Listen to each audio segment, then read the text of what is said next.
Hi, I was muted because I'm a boomer. I have to really. I had this whole week off work, and I know I have to come up here and tweak my setup, and I never did. Ah.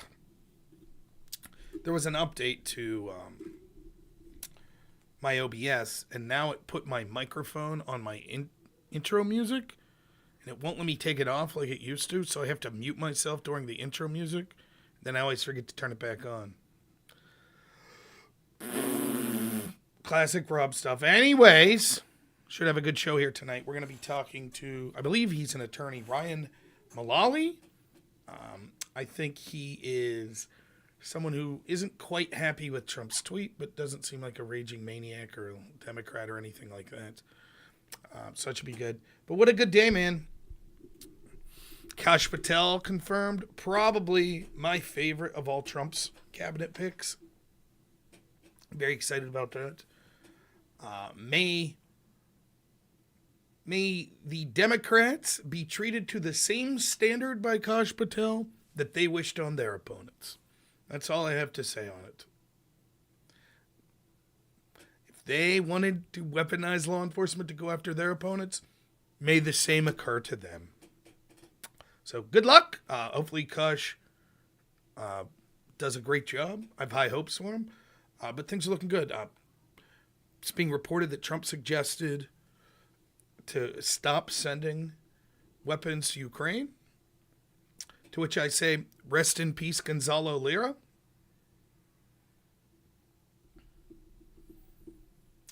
And Doge is doing good stuff so far. And what's the left doing? Well, right now everyone's talking about Destiny's Court drama. And then there's the, did you know Ethan Klein might be filing a lawsuit against people in some Reddit Discord or Reddit subreddit? Cool. Total meltdown. And good stuff for us. We're still winning. Yes, I love the Kosh pick. Love it.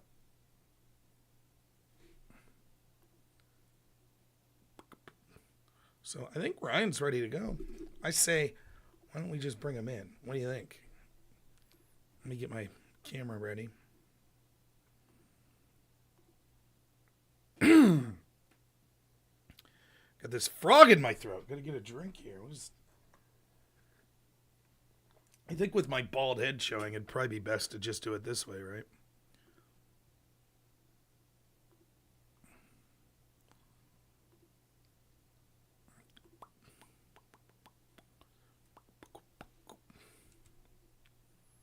All right. There we go. All right, let's bring him in.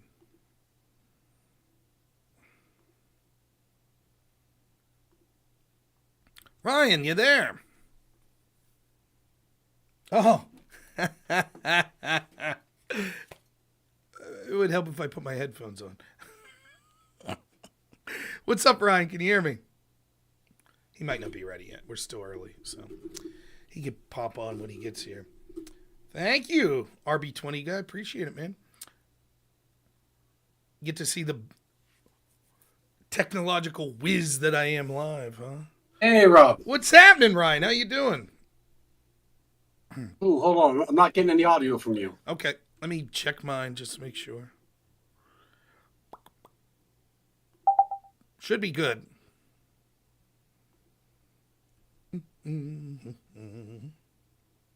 Yeah, stream just started, everyone. So, Rob, can you hear me? yep, I hear you. I don't know why I can't hear you. That's weird. Let me. It should be working. I'm gonna log back out. Hold on 1 second. Okay. Do this.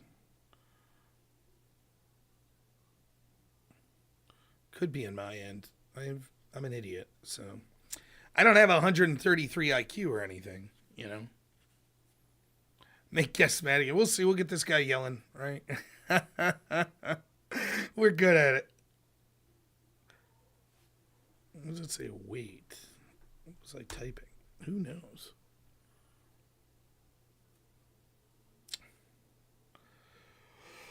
Oh, so I get called into work tomorrow, but not for the full day, just like 6 or 7 hours. So I'll be doing that tomorrow. Hopefully, I'll be around in the evening. Um, yeah, I saw Connor was bragging because he's like, "Yeah, I gained 300 subs. You did it, man. You're a tough guy that gave a closing statement bragging about how you served and just calling me names, and then you bitched out. You did it, dude." He said, someone said, "You were upvoted in Destiny's Reddit. That's where you got the subs. Good for you." If There you go. Principled conservative Connor, everyone. Now let's move to live on air. Get that right? Here we are.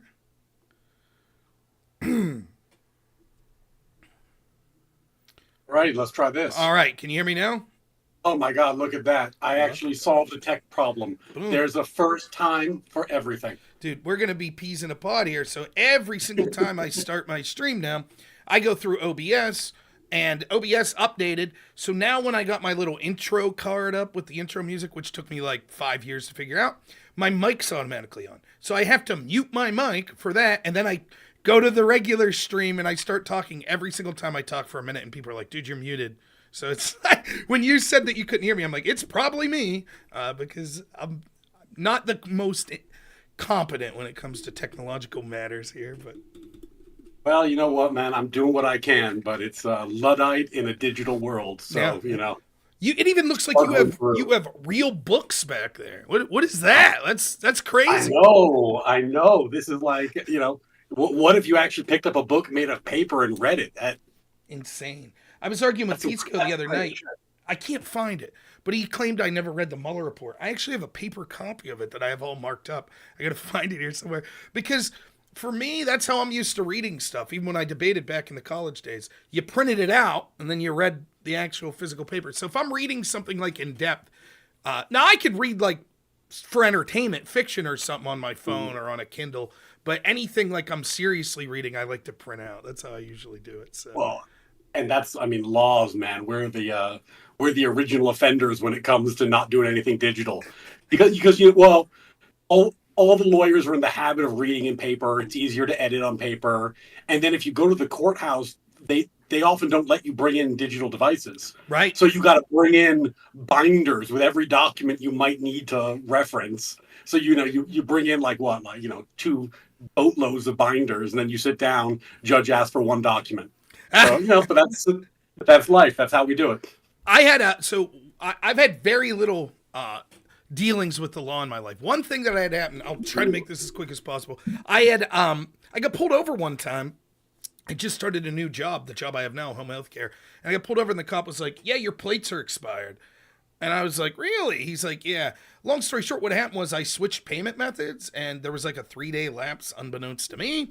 And so it registered. I'd been driving around for 8 months with an expired plate. Unbeknownst to me, it said I didn't have insurance. Took care of it, no problem.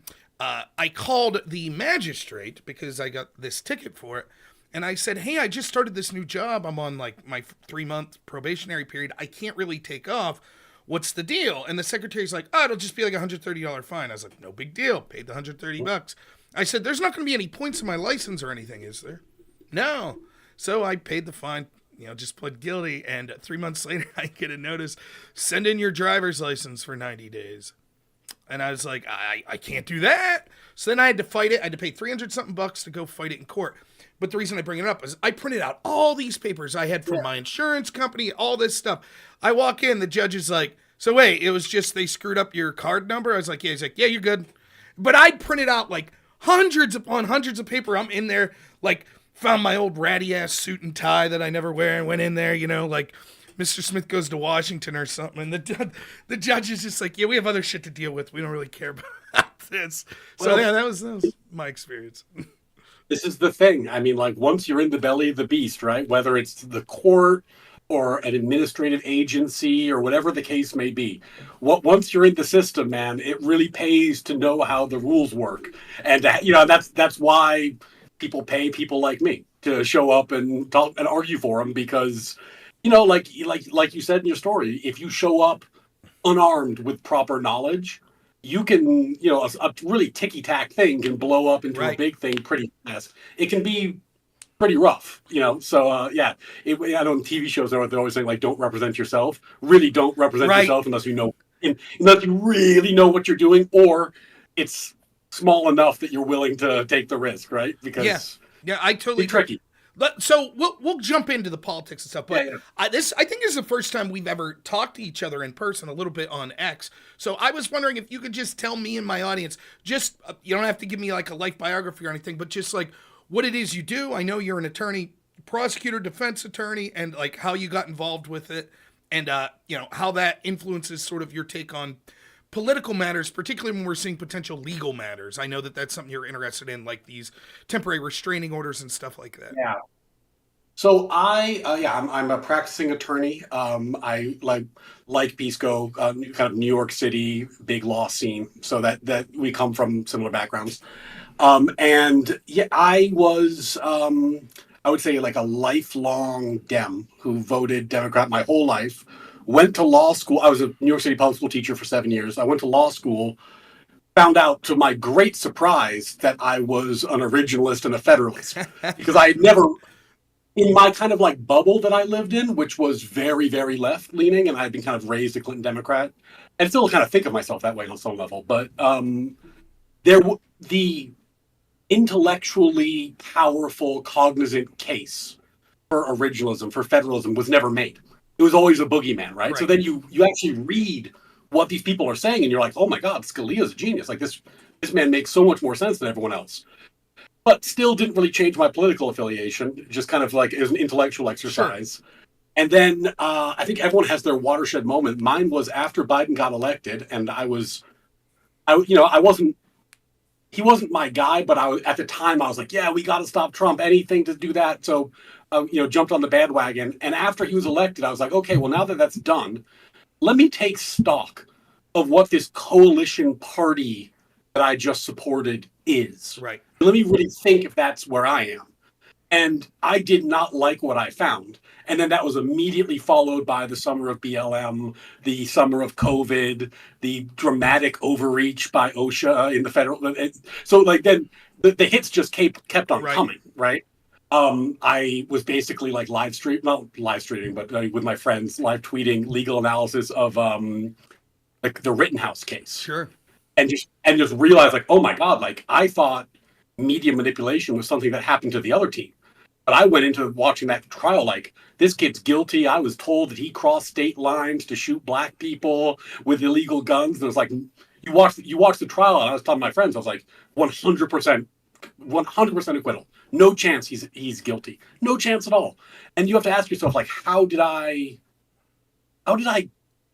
was I so badly informed? Because I thought I was pretty well informed. So these days I do these political streams mainly because I want to come in and try to be, I mean, my take is originalist, my take is federalist. I'm not going to be glossing that. Like I'm not coming and giving you kind of like liberal theory on constitutional interpretation, but I'm trying to be nonpartisan about it. Sure. I'm just trying to call balls and strikes and provide useful analysis to the extent I can, which is why I occasionally yell at Pisco, because I know that he's capable of doing the same thing, but he doesn't. Right. So that's which drives me fucking crazy.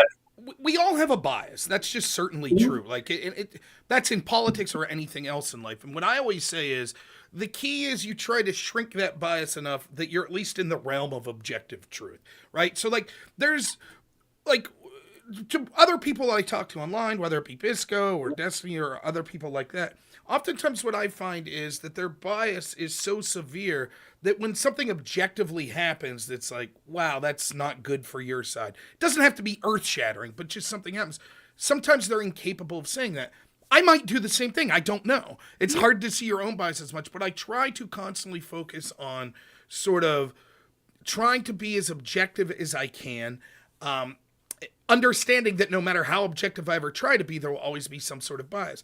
My background's similar. I didn't do law, but I went to school and ended up doing debate, and debate's as left comes. And I went to a little school called Clarion University, but one of the things that's cool about collegiate debate is there are no divisions. So it's not like D1, D2, Yeah. Clarion was not playing Alabama in football, but we were debating Harvard, like that's just the way it works. So I got pretty good at it, but everyone was super left leaning.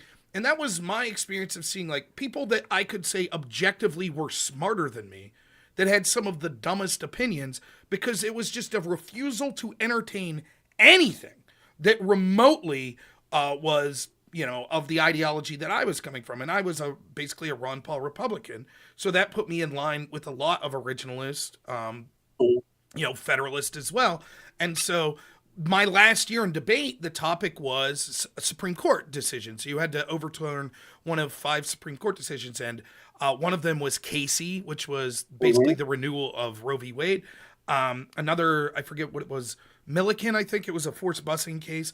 Anyways, like, you were just persona non grata if you said anything that was remotely originalist. And some of those cases, it was like pretty objective. Like, I think the 92 Casey decision was pretty objectively a bad decision. Not just because I disagree with Roe v. Wade, but because basically the decision's just 15 pages of saying, well, stare decisis is good, right? For those that don't know, that's just like precedent's good. But the whole argument was, well, we know more biologically about fetuses and stuff now. We should relook. And so anyways, I only bring this up to say, how can you be an intelligent person surrounded by intelligent people and still be like in a bubble? Well, it's because sometimes in the fields that we put ourselves in, they're inundated with just one side. And what you find out is you just believe that side's true. And when you open up to say like, wait a minute, there's other arguments on the other side. I'm not saying that I'm not here to tell you like, if only they would have heard Scalia, they would all be right-wingers voting for Trump. But it is amazing how in our institutions, like law schools, universities, it's so overwhelmingly one-sided. And I think it does a disservice to those people. I don't know if you've experienced this or if you have opinions of it when it comes to legal matters in politics. But in my experience, just doing debate, which isn't legal, that's completely different. It was a disservice because a lot of people, if you didn't come from the left side of things and you were able to articulate an argument, they have no idea what to say to you except to be incredulous. Like, it's just like, oh, like you're clearly evil. And it's actually a disservice to them because people like me and you are probably used to arguing against people that disagree with us. They're not used to it. They're used to just dismissing them. So. But I think that's why the podcast environment has been so good for the political right. Mm-hmm. It's just because people here, like you said, like either you're in a bubble or it's people really aggressively going after each other, right? In a dog-eat-dog fight. And the thing about a dog-eat-dog, like a blood sport fight, it doesn't actually convince anybody. Right. What it does is it deepens the talking points and the commitment of each side. Nobody... I mean, even if you think your guy lost, you don't change your mind. Sure. You just like, oh, he should have said this, right?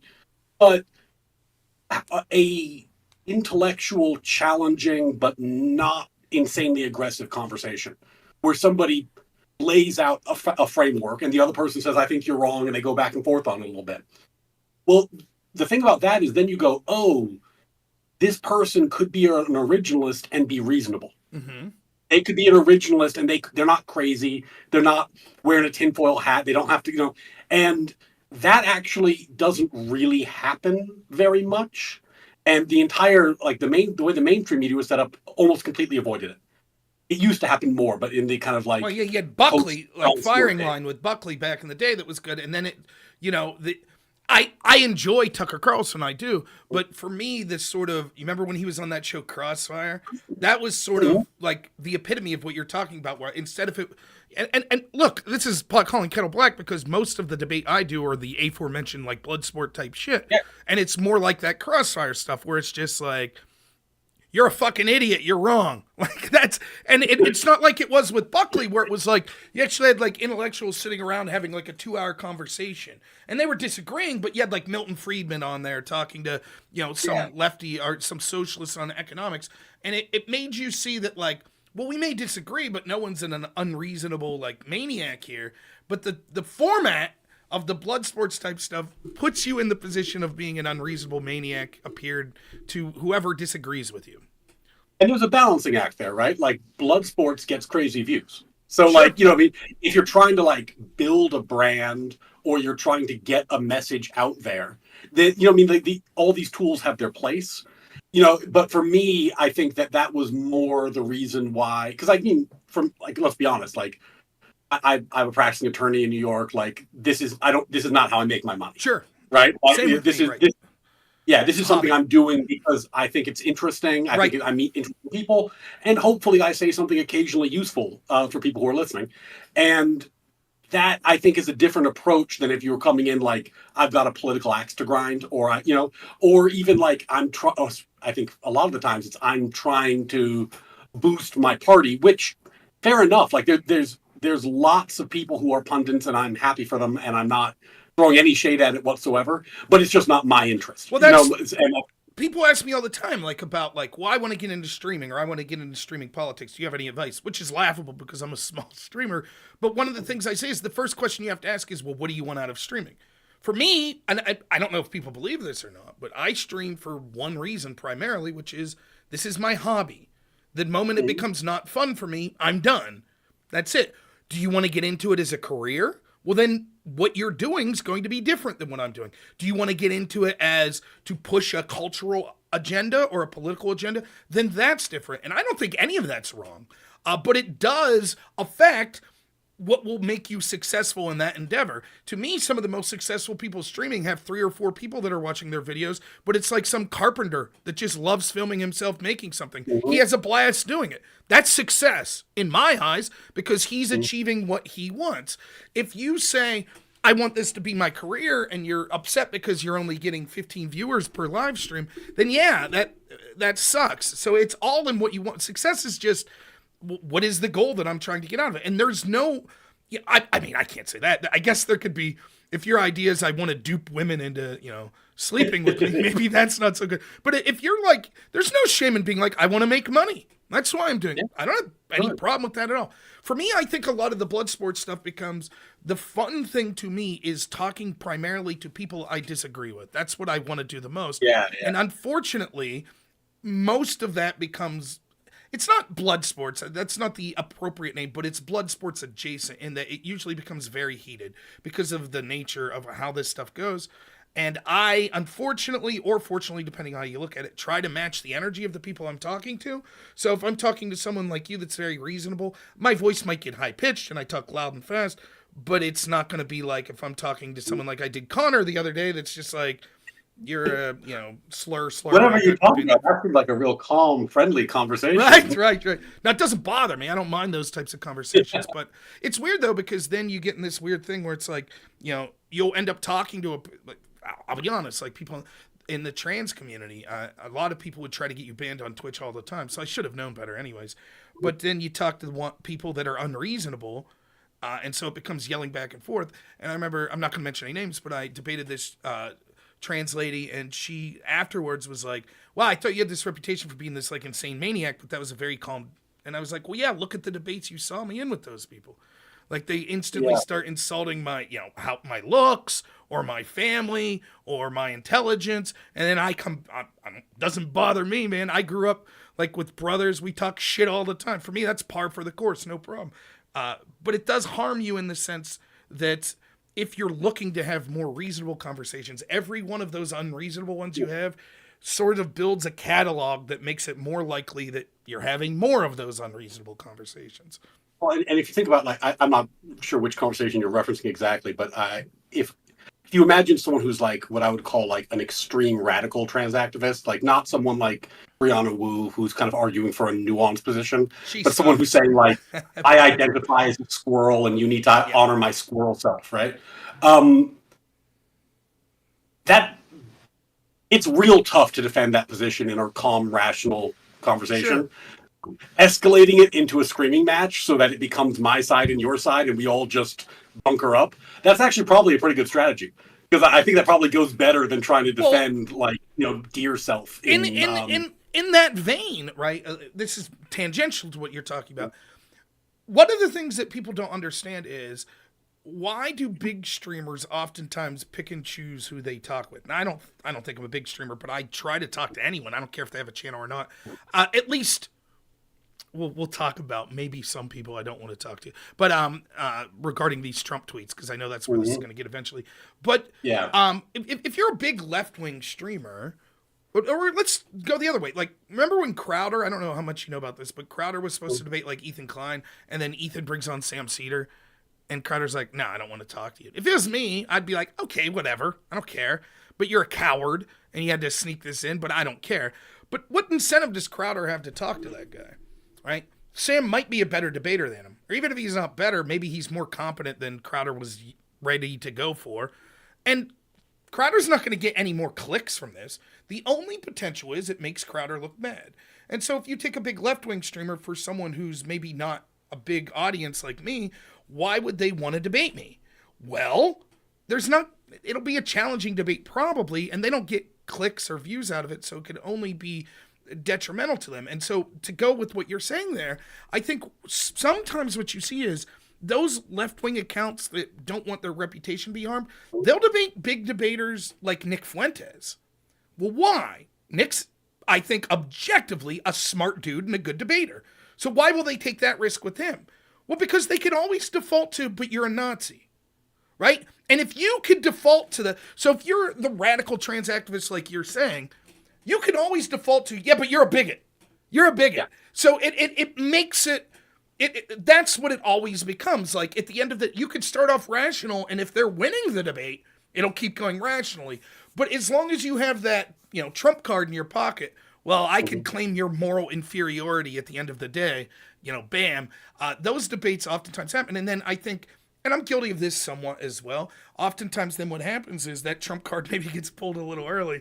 Then you end up just having this conversation about like, yeah, well, your buddy's a sex pest. Well, yeah, but you voted for this guy that molested E. John Carroll, and that becomes the debate, And I think what's a shame about that, there's a bunch of stuff that's a shame about that, but one of the things that I'll pick on is that Stephen Fry. Do you ever see the Monk debate? Yes. On Free Speech with Steve? This one, all-time great performances. He was brilliant in that. And he talked about the Oxford manner, meaning the ability to gracefully interact with ideas. And I think this is something that, I don't know when it happened, but it certainly got really bad during COVID lockdown periods. People lost the ability to disentangle their ideas from themselves. Mm-hmm. So they, I know I have a dear family member who's, very, very, very passionate about her pro-choice position. And you can't have a conversation with her about abortion without it being very, very much a personal attack, which is no shade on her. I understand where she's coming from. But the reality of it is if you can't disentangle the idea and kind of examine it and have a conversation about it without it being you, then you can never have a rational conversation. Mm-hmm. It's always going to be this hyper defensive thing. And if we teach that to people and we model that to people, then that's all we're going to get, right? Because the other thing is it's easier. Like, it's very hard to go into a conversation and not try to control the conversation. Like, you'll see lawyers do this all the time on streams. We'll start saying, yes or no, this. Answer my question, yes or no. What are we doing? We're going into deposition mode where we get to ask all the questions. We have all the power. We put you on the defensive, and then maybe the debate ends and you never got a turn, right? And it's like, and that's great for the optics of me winning, but very bad from the perspective of actually developing a conversation about an idea. Well, I think, and again, I might be guilty of that to some degree. I don't know. I'd have to. But I have not watched this debate yet. But Pisco debated this guy, actual justice warrior. I'll be honest, I like Pisco. I think he's got dog shit political takes, and I think he does some scummy things in debate. But I can't be clear about this, just so my audience knows. I talk about this all the time. That does not make you an immoral person. Strategies. I know Pisco. I like Pisco. Yeah, the strategies of debate and I think, this guy said this about you in a debate. Well, what did he say about you? He said that you gish gallop. That does not hurt my feelings or make that person a shitty person or him screaming yes or no. Not just him, anyone, right? Like, so I just want to be clear about that. Me saying I like him doesn't mean saying I like his debate style or I agree with his politics. But I had not watched this debate, but I had heard that a lot of people were turned off by Pisco's performance because he's doing exactly what you're talking about, where he's just like, I was in the room with my son. I was kind of snowed in at my in-laws' place. So like my son's watching like I don't know, Paw Patrol or something, and I'm trying to like got my phone up to my ear trying to listen to this debate, and it's like I listened to like 4 minutes of it maybe, and I swear to God I heard Pisco say fuck like 18 times, and it's just like he's just raging, and like for me I'll talk loud and I'll talk fast, but oftentimes it's reciprocal, and Sean's this like very like, hey, I'm glad to be here, you know, blah blah blah, and then his opponent's like, no, fuck you, will you answer this fucking question right now, and it's like. Even if Pisco, I have not watched that debate, so even if Pisco objectively wins the debate and the arguments, performative-wise, his audience might eat that red meat, but people that don't know either of those two people are going to be like, this guy's fucking unhinged. Like, what is this? Like, you know? I wish they would do the thing that Monk Debate does where they poll the audience and then you get the before Well, they after.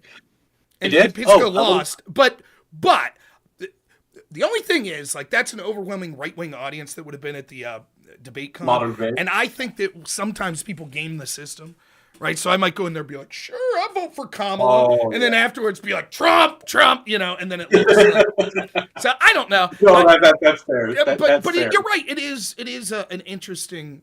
how else can you test that? They used to do all these panels, like Dylan Burns used to do. I did this panel with him where it was like, audience votes on who wins.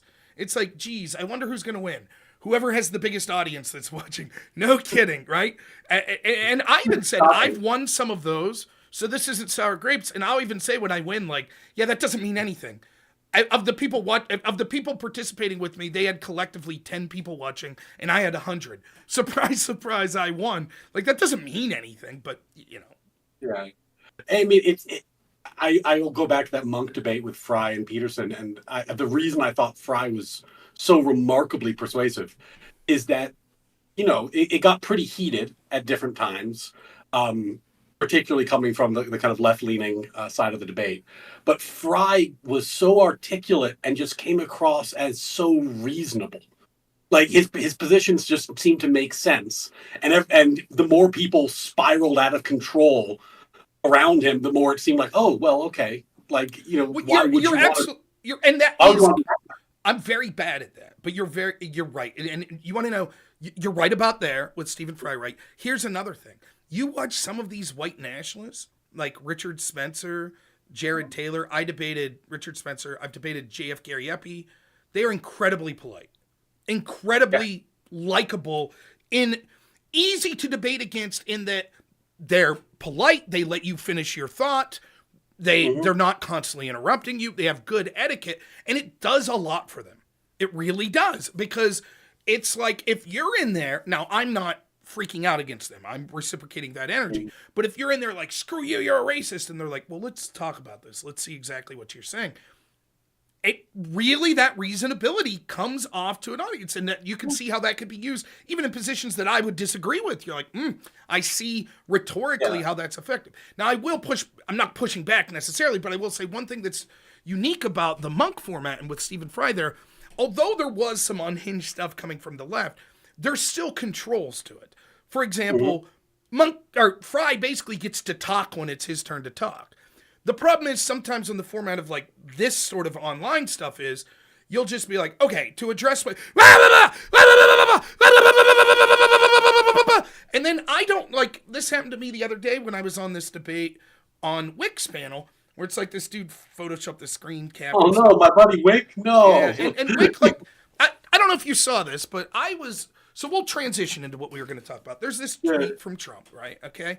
And I had made the claim that, like, I'm not going to listen to people's demands on X, that they say I condemn what they see as corruption in the form of a tweet from Trump, who had nothing to say about what I see as the obvious, blatant, actual corruption that happened against Trump. And I said, if you could show me examples of you calling out corruption on the other side, fine. This guy, Soy Pill, reached out to me. He showed me a tweet of his calling out corruption from Democrats. I said, great. I answered him. I said, let's do a show. I'll be talking to Ryan. I'm going to talk to Lactoid. Why don't I have you come on Tuesday or something? He said, actually, I'm doing the debate with you on Wick's panel. Great. So my strategy going into Wick's panel was going to be the aforementioned, like, listen, I'm not going to sit here and entertain that I must tell you how corrupt Trump's tweet is if you all aren't going to condemn, like, illegal FISA warrants to spy on Trump's team. And, but I changed that because this guy did condemn corruption from Democrats. And then 10 minutes into the debate, he's like, I faked the screenshot. Ha ha. And I'm just like, okay, well, either he goes or I go then. I'm not putting up with this shit. And Wick asked me to explain myself, and as I try, Wick just starts screaming that I'm a coward. I'm like the Destiny fans that won't condemn Destiny. And then as I try to explain myself, he just talks over me. And then I respond, I would say poorly. My audience liked it by just talking over him as he talked over me. And after 3 minutes of us just talking over each other, I was like, all right, I'm out. And I don't know what I should have done. Should I have just sat there and let Wick ramble on for 3 minutes about I was a coward and then tried to explain myself again? And if he kept interrupting me, sit there patiently for 2 hours while I didn't get to talk or explain myself? I don't know. I don't know what the answer is. I think that if maybe... I'm not asking you to co-sign on that's what happened if you didn't see it. But in general, in that sort of thing, I try to think like, what would Christopher Hitchens do? What would Stephen Fry do? I think they'd just be like, I'm good. I'm going to head out. Like, I'm not going to... This is a bridge too far, right? I'll debate someone who has an unhinged opinion, but I'm not going to just get shouted over. It's not worth it. I don't know. What do you think that they would do in that sort of... Backing all the way up. I think I said that I kind of appreciated what you were doing when you started doing it on X. And what I meant by that was, X is like the ultimate uncontrolled format. Like, you have no idea who you're talking to. Right. And I think we've all had this experience on X where it's like, you post something, somebody comes back with something that seems like intelligent enough that it's worth responding. And then like an hour of your life and 30 replies later, you're like, oh my God, this is a bot or a grifter or like, or just an unhinged person. And I've just spent an hour of my life on this thread that nobody's ever going to read. And it's totally like, what the fuck am I doing? I just got disengaged. Just to further on that, like each post, like because you can see the views. So your first post will have like 170, then it's like 80. And then by the end of it, it's like just you and that person. It'll be like one view. And you're like, I'm up here at 2 a.m, like, motherfucker. Like, you're exactly right. The worst feeling is if you were mentioned in the top thread, but you were in the crazy replies, you log in, you're like, oh man, I got like 100 notifications. Yes. And it's just mentally ill people arguing. Yeah. And you're like, God damn it. I had a bunch the other day. Connor's wife called me a fat fuck or something. And it's like, I turn on my phone and it's like, it doesn't bother me at all. But I turn my phone, I'm like, oh, what's all this? I got all these notifications and I check it. And people were just like, yeah, fat fuck. I was like, my morning coffee. That's a good way to, I thought maybe someone had something like, oh, I saw one of your videos. I wanted to ask you a question about this. No. Yeah. So it's, but now let me be clear. I'm not mad that Connor's wife called me a fat. So anyone in my audience, it's like, that's over the line. It's not. I am fat. I would assume in their eyes I might fuck too, so that's fine by me. It doesn't bother me. Fair enough. But yeah, what I would say is I think it's fair to like, especially on X, require that the person you're speaking with demonstrates some amount of good faith before you are willing to engage in good faith, because otherwise you just go down this rabbit hole all the time. It's not also not only the bot or the bad faith people. The other thing is, and if people listening here, if you want to test this, even if you don't have X or you don't talk a lot on it or Facebook or whatever, you probably have a loved one that you've texted and there was a tone that you were trying to put forth, but it gets lost in the text. So like, my wife might text me like, hey, when you get home, I need you to take the garbage out. And I'll be like, not this shit again, but I'm joking. But when you send those words, it comes across like, what? Like, what do you... And I think that happens a lot on X. Oftentimes I find that you'll be arguing with someone on X, and then even if it's like an actual debate panel, it's not as contentious once you're in video in front of someone. And that's even more true if you're face-to-face in real life, because we tend to lose tone the further we are. And written media, particularly in the form of 140 characters, it's so hard to get an appropriate tone across. And so then maybe you think they're being a little aggressive, so you respond with a little more aggressiveness. Then they think you're even more than what you were. And the next thing you know, you're basically just F you. That's, to me, Connor's whole spiel on that was, you're yes or no. It's a yes or no question. Trump's tweet, is it true or not? And it's like, no, it's actually a very lengthy answer. It depends on how you look at it, and it's not yes or no, and it's how you're interpreting it. So do you want to do a debate? That's what I said. And then we did the debate and it got heated. I don't mind that. But but it's not a yes or no. And X is a terrible format for that. And so given everything you just said, where it's like you're dealing with people that could be bots at times, you're dealing with people that are just bad faith that don't give a shit sometimes. Not always, but sometimes. You're going down rabbit holes that no one's reading, right? And so it's like, look, do you just want to have a face-to-face conversation about this? That's far more productive. And I'm not going to jump into that realm with people that I think can't give me a modicum of proving to me that they're at least a base level good faith person willing to have this conversation. So I don't know what you were supposed, like, if somebody says, if you start a debate and the first thing they say is, I've been lying to you, I'm not sure how you're supposed to move past that. Now, I mean, my perspective on this is different, and I don't think every lawyer who speaks publicly has this perspective. But for me, the way I view this is that, like, I know my profession has a credibility problem because everybody knows you can pay me to have any opinion you want me to have. Correct. That's what I do for a living, right? So if I show up and I say, in my opinion, people should be asking themselves, well, he's a lawyer. You know, like, why should I trust his opinion? Right. And I think the only way to counteract that as a lawyer is to be as scrupulous as you can about being like, I'm above board, I'm playing fair, I'm letting you know this is my opinion, I'm letting you know these are my biases, because people are correct to say, shit, fuck, well, you have clients. You know, how do I know that you're not out here doing PR for one of your clients? Right? And so you got to say, it's my opinion. You got to say, it's not my clients. You got to say, it's not. You even see that with like I hesitate, I won't say scandal, but all the people that are paid by Progressive Victory PAC, right? Like, should you be obligated to say, hey, I am being paid by a political movement? Yeah. Now, I have no problem with people getting paid as political. My concern with Connor is that I feel that he's working for a movement that's antithetical to everything he claims to stand for. But that's neither here nor there. The shadiness in getting paid is being duplicitous about it, right? Like, not... Right, like if I'm getting advertised, you know, to be like, sell this cup, and I don't tell you that it's an advertisement, I'm just like, man, this is a great cup. There's something shady about that. But if I'm like, honestly, I do really like this cup, but they are paying me. They are paying me to promote this. That's a little different, right? And I think so. What you're saying is true. Being an attorney, it's almost like you have to do that 24/7, no matter what opinion you're giving on anything, because people know you are oftentimes paid in ways that you're willing to say what you need to say to win. Now, in that case, I don't find that immoral at all, because that's what our legal system's based on. Everyone has the right to have an advocate, even if that advocate doesn't like what their client did. You still have the right to have that advocate. And so attorneys are necessary. It absolutely is. So there's nothing shady about the getting paid part about it. But I do understand outside the scope of, okay, I'm being paid today. If you're telling me like, look, this is the reason that I think this, you know, executive order is illegal. Well, are you getting paid? Or are you just saying that because you think it benefits your practice? Just like you would. I get that. I get why people would, you know. Well, and then in order to bolster your credibility, you have to be careful of what you say, right? Like you can't, like, if I'm flying off the handle constantly, or if I'm like lying to you about what my tweets are and photoshopping them, you know, like I'm going to magnify my own credibility problem. So I think that's I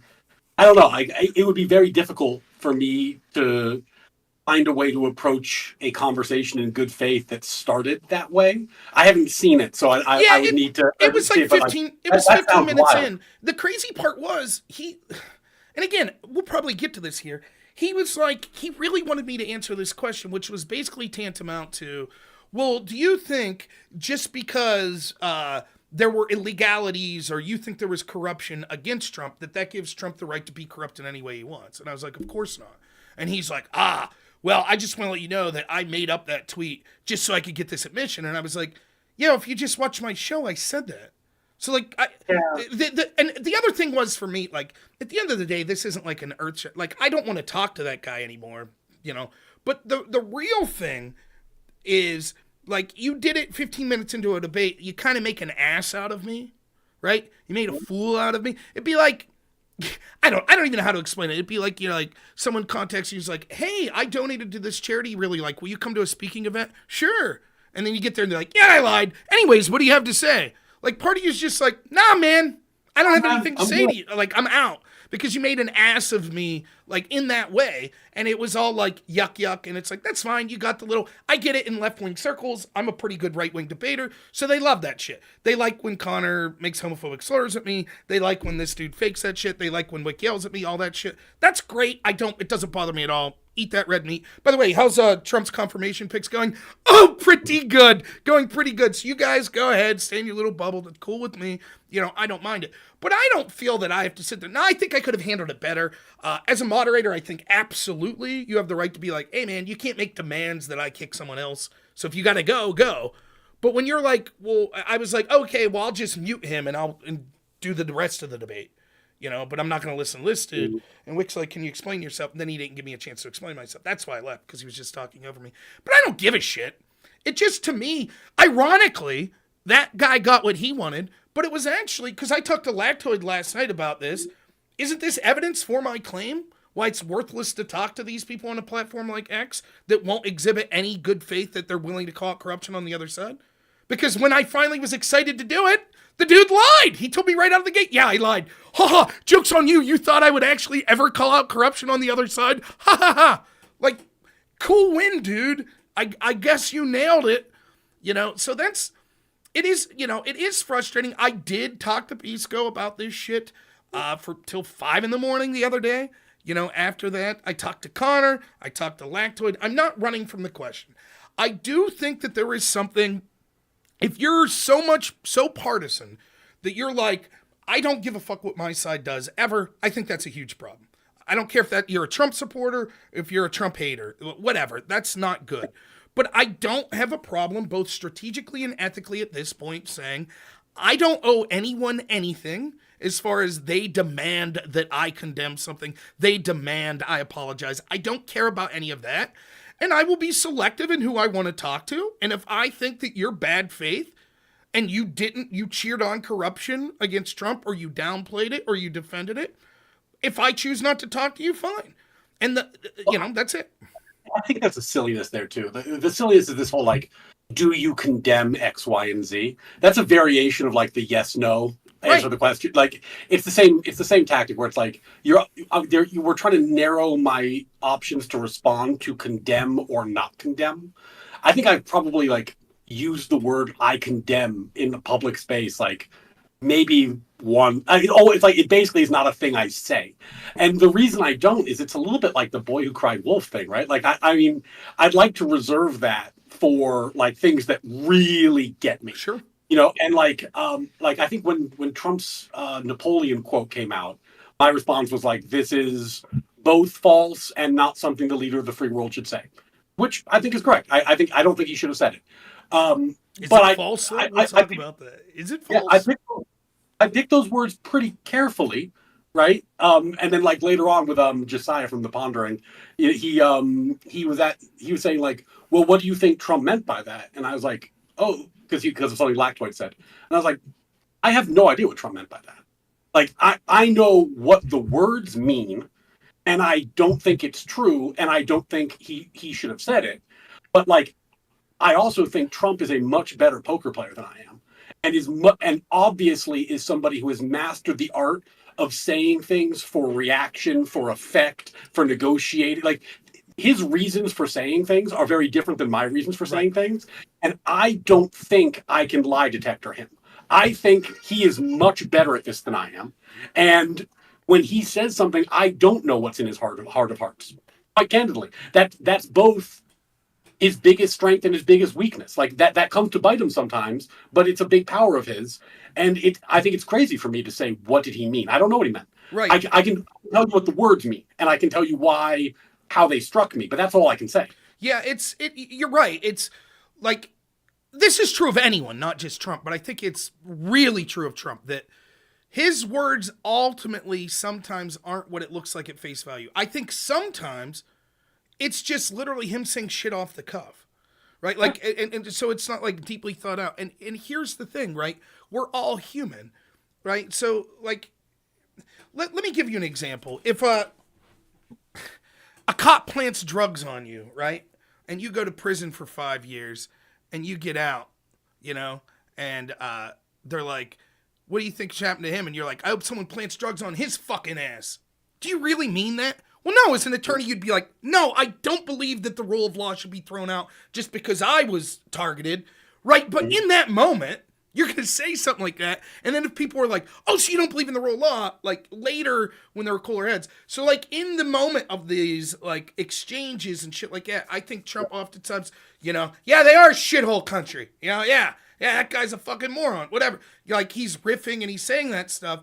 And it's just sort of the stuff that people say when they're having a conversation. Becomes a little more problematic when you're the leader of the free world, where it's like, well, sometimes maybe you should pick your words more carefully. But there's also this secondary, like, you know, I think one of the things foreign policy-wise, we'll just start with that is impressive about Trump is he sort of has this approach where he deals with sort of megalomaniac, hostile leaders with like a soft language. Oh, I talked to him. He's a great guy. But then has harsh policies. But we're sanctioning them.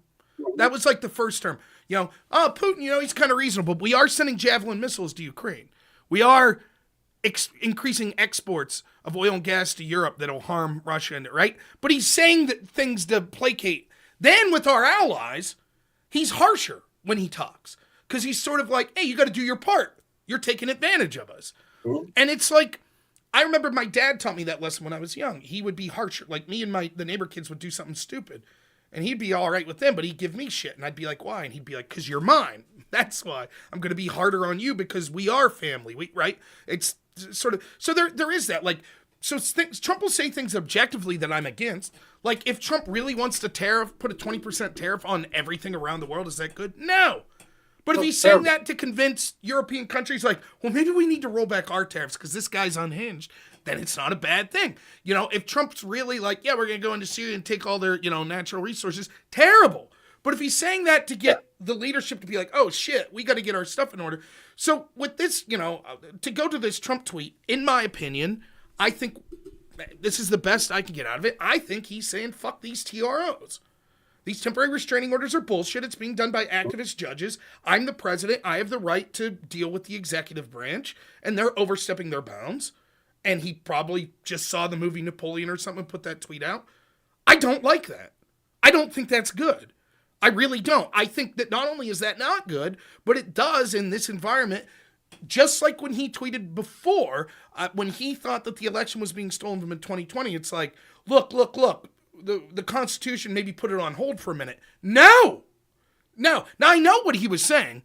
Well, would the founding fathers, if they say the election has to be certified by January 6th, right? If it was stolen, would they still say that? Or would they say, whoa, let's temporarily put this on hold? But that's not the way it comes across to millions of people that are predisposed to hating him. And so ultimately, my theory on this is, no, Trump is not above the law. And no, it was bad to tweet this. But I'll be damned if I'm going to bloviate and clutch my pearls over this tweet to someone who watched FISA warrants being weaponized against Trump, that were like, yeah, we're okay with that. It wasn't a big deal. Well, so the reason that I think literal meaning of the tweet is worth chiding him for, even if he meant something different by it. Partially because like I said, I don't know if he did, but we're at this crazy moment right now where for decades, we've had two parties that were convinced the executive branch needed to be stronger. I don't know why. Right. They just keep putting more and more and more power in the executive branch. But they do it differently. The right wants unitary executive theory. They want the president to have total control over the agencies. It's his branch of government, right? The left wants a powerful executive branch, but mostly independent agencies that are being bureaucratically run and don't actually respond to the president directly, which might be because that benefits them politically. I think that's a fair assumption. The thing about that is we're coming to this crisis point where we're going to see what the Constitution says. Like, this stuff's going to get to the Supreme Court. We're going to have a ruling. And I think Trump has this incredible moment now with Doge, with this actual will to streamline the federal government and shrink some of this like crazy bloat that we have going on. And what I don't want him to do is fuck it up by stepping on every goddamn break. Yeah. You know what I'm saying? Like, Like you can say fuck the TRO, but if you violate the court order instead of just appealing it, which he hasn't done to my knowledge, there was that one where they said it didn't work out, but that's kind of typical TRO stuff. There's no injunction yet or anything like that, right? Yeah. Like if you can appeal, this is a very friendly Supreme Court. It's going to go there. Like, you know what I mean? Like, get the law on your side. That if they step on every rake and they turn it into a losing constitutional crisis, that's a real goddamn bummer. Because there hasn't been political will to do this kind of reform since like '94 with Clinton. It's like, so I mean, and we can't wait 30 more years, man. We just can't. Like, we're going to be bankrupt. That's an interesting point. I hadn't thought. That is very interesting. You know, I talked to Lactoid last night, which I don't know if you know him, but Lactoid's cool. He's a good guy. Yeah. I talked to him, and both of us agreed there are violations of the constitutions and violations of court orders that are on different levels. Trump violating this TRO, I don't think that's good for reasons you just said, and others. Just general, not good to violate a court order, no matter how low level of a court, no matter how absurd you think that it is. But the real disaster would be if the Supreme Court rules against Trump and he's like, I don't give a shit. And if you read the Trump tweet as that I agree with Trump and probably with you that because of these out of control bureaucracies that are unelected are running things in incompetent and corrupt ways, we are at a crisis, which is to me tantamount to a constitutional crisis that we can't wait to solve anymore. But if he says, because he believes that I'm above everything, I could do whatever I want because my mandate is that strong, that creates that same crisis on the opposite end, which gets us nowhere and is worth pointing out that I will not stand for that. I will not. Right? Yeah. Now, there are certain examples of when, hypothetically, I wouldn't feel the same way if a president violates the Supreme Court. It would have to be some insane theory that's almost impossible. Like, literally, the barbarians are at the gates and the Supreme Court files an injunction. It's like, you're not allowed to protect the president with the Secret Service. I don't have a problem with that point, Trump trying to save his life by being like, yeah, put the Secret Service out there. But other than that, that's how I feel about it. And so I think that it's... Yeah.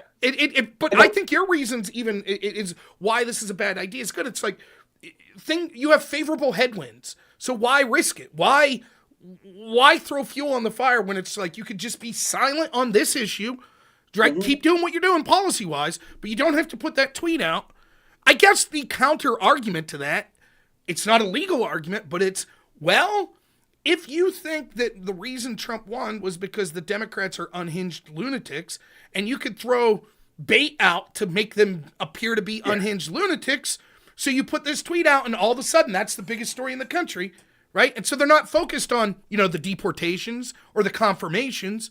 They're focused on Trump's tweet and Elon's hand motion, right? That's what they're focused on. And so, but I still don't like it. I want to be clear about that. But I'm open to the argument that it's good politics because he uniquely benefits from throwing out stuff that gets a reaction and a counter reaction in this doom spiral. Like that's his bread and butter. So, and boy, he wrote it to being the leader of the free world twice. So he obviously knows something I don't about how to use that. Right. So I would defer to him on what's good politics. He knows better than me.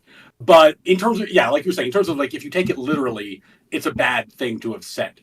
Now that said, I do think though that the only, I could be out of date. The only time that there was actually a violation of a TRO, it was like the TRO was in place and then they had a follow up a few days later. Right.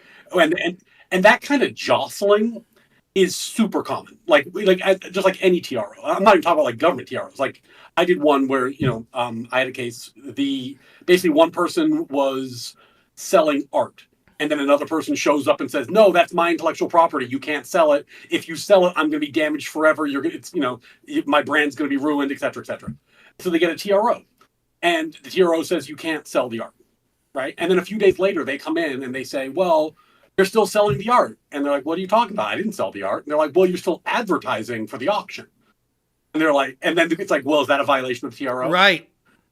And it turns out, but advertising is a step towards the sale, but like you're not going to get like sanctioned or like get a contempt court for that. It's a little like there's some jostling, but that's not weird. Like, that's very normal for like. And that's what I said. Like, no, you're putting it Yeah. in far more technical terms than me. But what I said was like, you look at like the levels of this shit too. So at the end result, what is the huge constitutional crisis that Trump violated this TRO? Well, a judge said that he had to halt his freeze on funding, and for 10 days they kept the freeze going. Like, that's it? 10 days? Like, you know, I've had several times at my job in home health care where they were like, hey, our payment process didn't go through. You're not going to get your paycheck this week. So it's going to be like an extra 7 days. Like, yeah, that sucks. I don't know that that rises to the level of like constitutional crisis, particularly then when, as you said, the TRO was then rewritten to be more specific and it's not at the injunction phase. So it's like, I understand if you don't like Trump. Maybe I'd be doing the same if it was Biden that did something. I was like, oh, for 10 days he ignored this TRO. But that's a different level than if the Supreme Court's like, yeah, dude, you can't do this. And he's like, yeah, go F yourself, I can. So I think you're right. It's not a huge deal what's played out. That's why they're focusing on the tweet, right? Because they can't, no matter how much they stretch, the American people are going to be like, okay, what was this big crime that Trump did? Oh, he froze funding. He's trying to save our tax dollars. And a judge was like, no, you can't do that. But they kept that freeze for a week. Now, but this is the downside of Trump's communication style, right? Because in addition to that tweet, which I didn't like, he had a statement where he was super clear. Like, we're going to follow the court, we're going to win, which I loved, right? But unfortunately, the same caveat I said about I don't know what's in Trump's heart applies to both. Sure. Like, and it cuts both ways, right? Like, when he says something I like, I can't take it, as straight up. And I always have to have a little grain of salt. And when he says something I don't like, I have to have a little grain of salt. And that's, that's the downside of his communication style. You know, like if you talk to someone who's like always a straight shooter, you don't have that problem. But someone who's always a straight shooter would have some real problems negotiating in situations. Or even being elected, right? That's the truth as well. Can I tell you the craziest shit? If you look at legal ethics, so like every state has like legal guidelines, and they'll very clearly say like lawyers are not allowed to lie to courts. You're not allowed to lie to a judge. You're not allowed to lie. You have to be on, like, et cetera, et cetera. There's a lot of rules about lawyers and honesty because the temptation to lie is so big. Sure. Because oftentimes you know stuff and you're trying, it would benefit your client if you didn't say anything about it. But then there's a caveat where they're like, when you are negotiating, you are allowed to lie. Right. So if you're negotiating a contract for someone, lawyers are just allowed to lie. Because that's kind of understood that when you're in the realm of negotiation, that's what it is. Everyone's just fucking posturing all the time. Like, nobody's saying, it's all performative, Yeah. Like, pro tip, if you're negotiating and a lawyer says, I have to take that back to my client, no, they don't. They don't want to decide it right then, and they're not going to, and there's nothing you can say about that. So now there's, we'll talk about it. Well, right, and it's like, and so take again out of the legal scope of this, but it's like when Trump would say, like, on day one, I'll end inflation. Now, all of us know that's bullshit. Everybody knows that's bull. It's like the used car salesman that's telling you, this is the greatest car I've ever seen. It's like, it might still be a fantastic car, but really? The greatest you've ever seen? Really? You're going to end inflation on day one? And there was this, I'm in the Pittsburgh area. I'm rural Pennsylvania, but I'm about an hour and a half outside of Pittsburgh. And there was this local newscaster way back in 2016, 2017. I can't remember her name, but she said something I thought was so prescient about Trump. They were like, Trump supporters hear what Trump says and they take like what the meaning of it is. But Trump opponents take the literal words of what he's saying, right? And that's true. I think that's what happens. So Trump will be like, no one respects women more than me. And they'll be like, that's not true. What about this person? They respect women. Or this was the biggest crowd that's ever existed. Well, that's not true. Look. But then they'll go too far with it, right? So they'll be like, the best example I give of this, I watched this guy on Fox News talk about no-go zones in Sweden one night. I rarely watch Fox News, so this stuck with me. So he talks about these no-go zones in Sweden, and Trump's just like, there was a grenade attack in Sweden last night. And there wasn't. There was a guy on Fox talking about one, but there wasn't an actual attack that day. And so the Democrats are correctly like, this is bullshit, this didn't happen. And it's never happened. So then Trump side's like, well, that's not true, it has. And they're like, nope, there's no-go zones in Sweden. And it's like, well, yeah, there kind of is. So now you get where it's like, the Democrats have a slight victory, but they overplay their hands based on what Trump literally said. And I think that's what's going on with, again, they've overplayed their hand so many times on, well, Trump said this, and they've been disingenuous so many times. So, like, if I'm just like an outsider and I'm not following shit really good, and I look at them say, you got to run around with your hair on fire because Trump's Napoleon tweet. Well, what else have they said about Trump's word? They still pretend when Trump was criticizing the FBI for allowing Hillary to have servers and their emails to be deleted, hey, if we ever want to see those emails, Russia, you're going to have to find them. They still pretend that was Trump going on national television telling Russia to hack Hillary. And everybody with half a brain knows, like, no, he's just, like, jabbing, like, oh, of course, we're never going to find that shit. And so once you cry wolf, how many times can you say this thing Trump's doing proves he's Hitler, and then it doesn't, and then you say, yeah, but this time it does? And I think the American people are just like, no. Like, and the problem is, if he actually does become Hitler, a lot of people won't believe it because it's like, you've told me that for 8 years. You told me that the day he came down the escalator, you know? I mean, I think this is a real interesting story about how the Democratic Party lost its way. Because if you go back and you look at some of these past elections, right? Like, if you ask a Democrat today, would you rather that the Republicans were running like a McCain or a Romney? They would say, yeah. Like they would prefer that to a Trump. But why could, like if people like McCain and Romney, who, whatever you might think of them otherwise, those are some pretty upstanding guys. Like, if you just like think about like who they were.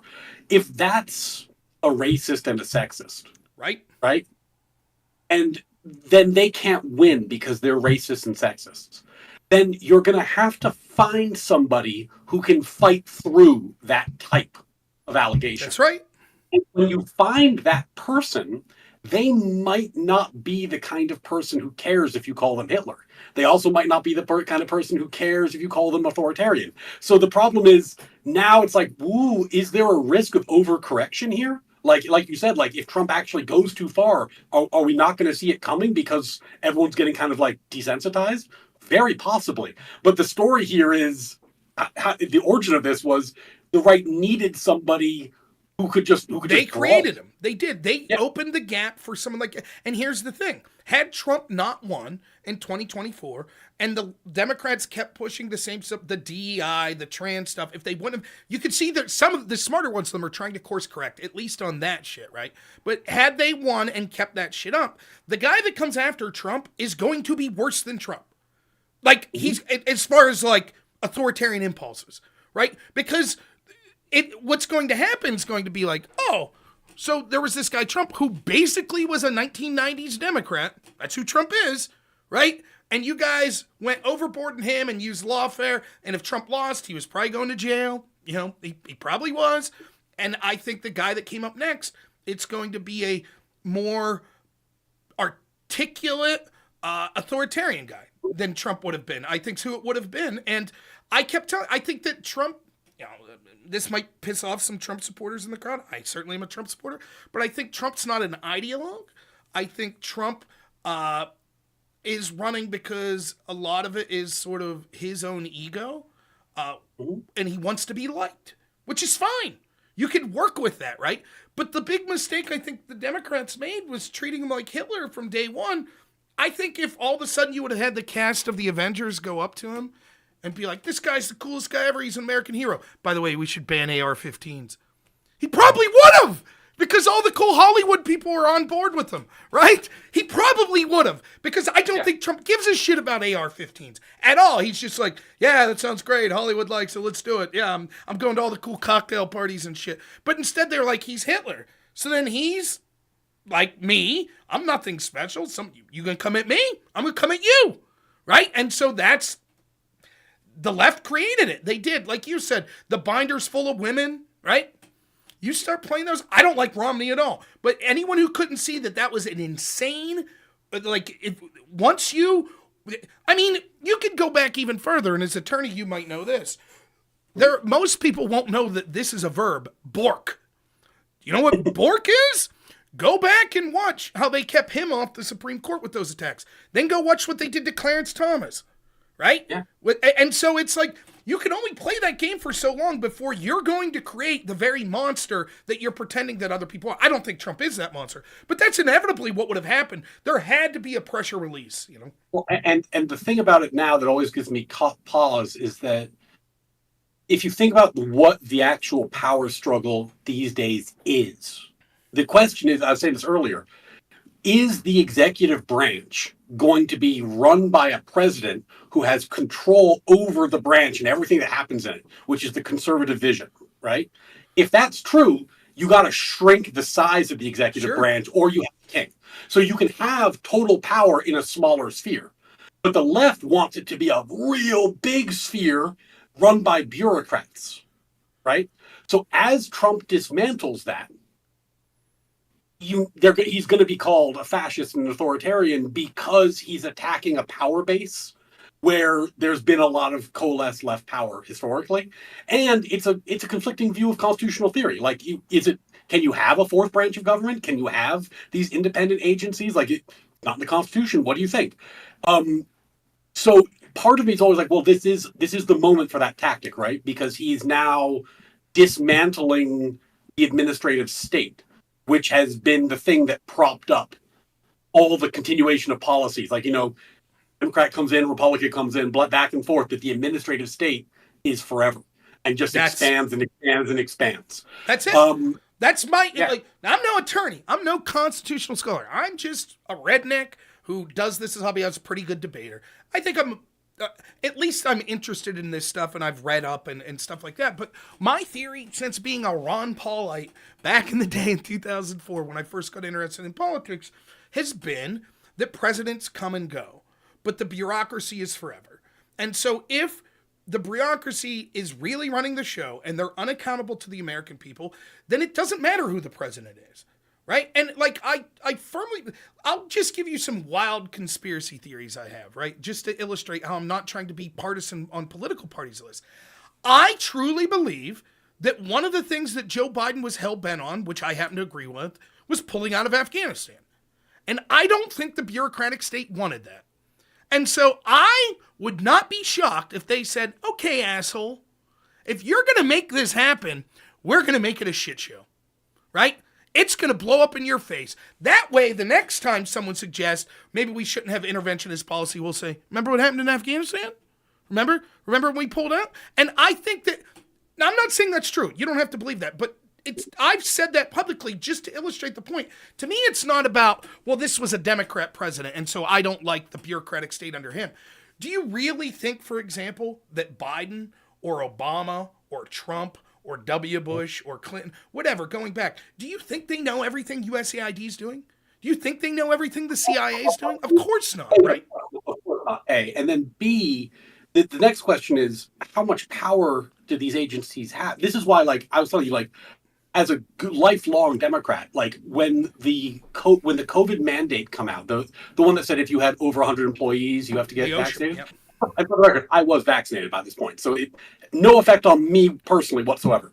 But I almost quit my job and joined a conservative litigation group like that, because I was like, they're seriously saying that OSHA, which does occupational health and safety, is now able to say, we have come up with a rule about things that might endanger workers in the air. And on the basis of that, can make a health decision for the entire country, more or less, it's 80 million people or so, without any congressional imprimatur, nothing. We don't have to, nothing from Congress, it's crickets. We can just do that on our own. Are you out of your goddamn mind? That's fucking crazy. If they could do that, there's nothing they couldn't do. Here's examples I would give to people, right? They could have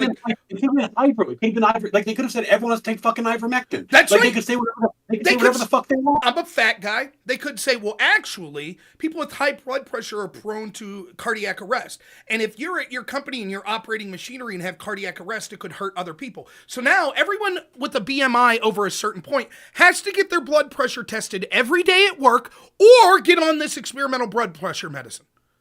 Why couldn't they say that under the same premise, right? The same premise. Are we cool with that? Right?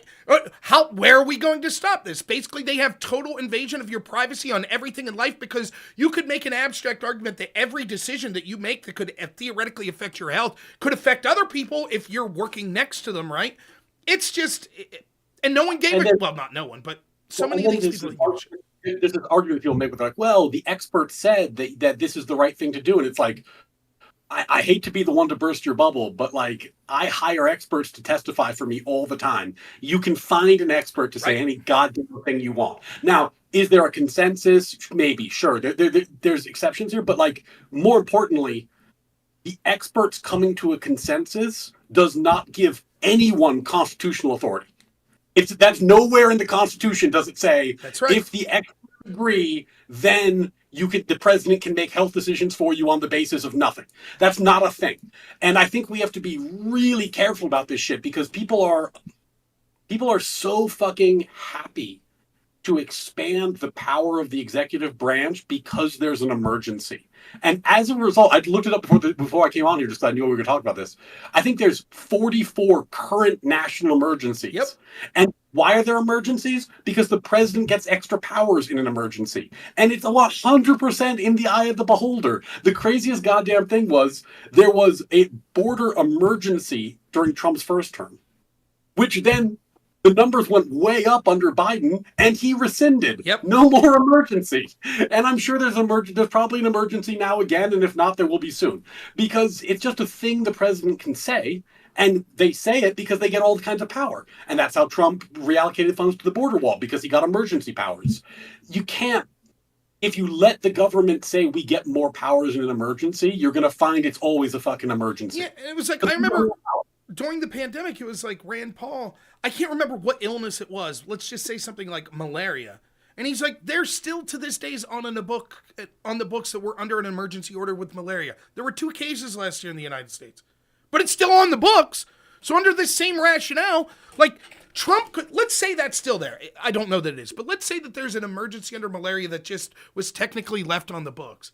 Couldn't Trump make a legal argument that's like, well, we're taking all the money from USAID because we're under a national emergency right now because of malaria? And people would say, wait, but there's hardly any cases of malaria. Well, that doesn't matter because it's on the books. And you've said during a national emergency, the president has all of these powers that they could violate your rights, and they don't have to follow the legislative branch. They could just do whatever the fuck they want. Yeah, I mean, it was insane. I always, I guess I call myself libertarian adjacent. My theory is always assume that the person you dislike the most would be wielding this power that you're suggesting. Are you okay with that? If you hate Hillary, right, and you want to give Trump the right to just raid whatever religious site that he feels necessary, would you be cool with Hillary doing that? If she comes into your church with her FBI and says, we're just making sure there's no religious extremism, then why should you be cool with Trump doing that to a mosque? See the difference? Now, I'm not saying you could never raid a place of religion, but you need to have specific evidence, right? You can't just make this, well, we're in an emergency. So, and that's, for me, with COVID, it was surreal. Because it wasn't just the lefties. It was the righties. It was the constitutionalists that I was talking to that are like, well, 15 days to slow the spread. And what I kept saying is, you need to tell me, like, there are significant questions that you need to answer before you violate people's rights of that degree. I'm not saying it's not possible to make the argument, but you need to answer significant questions. Questions like, how many people do you expect to get infected? What is the severity of what those infections will be? How many people will die? The remedy that you're suggesting, how many people will that negatively affect? How many people will die of that? But most importantly, the question that needs to be answered is, where in the Constitution does it give you the right to do this? And what is the threshold for when you're allowed? Because I can envision, let's say, I talked to Electoral about this yesterday. Let's say that Russia unleashes a dirty bomb over New York City and it kills 1 million people in day one. Does the government have the right to restrict people freedom of travel by saying, dude, you're all quarantined? Probably, because we would say in that case, if they get out, it could literally lead to hundreds of millions of people dying. So we have to quarantine New York in this, okay? But what's the threshold for when they're allowed to do that? It's hard to get to that exact number, but when you asked, you were like, well, what's the government say about this? What did they say under COVID? They said, what do you want, grandma to die? That's what they said. They didn't even attempt to answer. They were just like, nope, there's a consensus, and you're an immoral piece of shit that's selfish. How dare you bring this up? Well, there's a case I talk about a lot, mostly because it's really relevant when I talk about presidential immunity and make people in Destiny and Peace Goes Orbit really angry.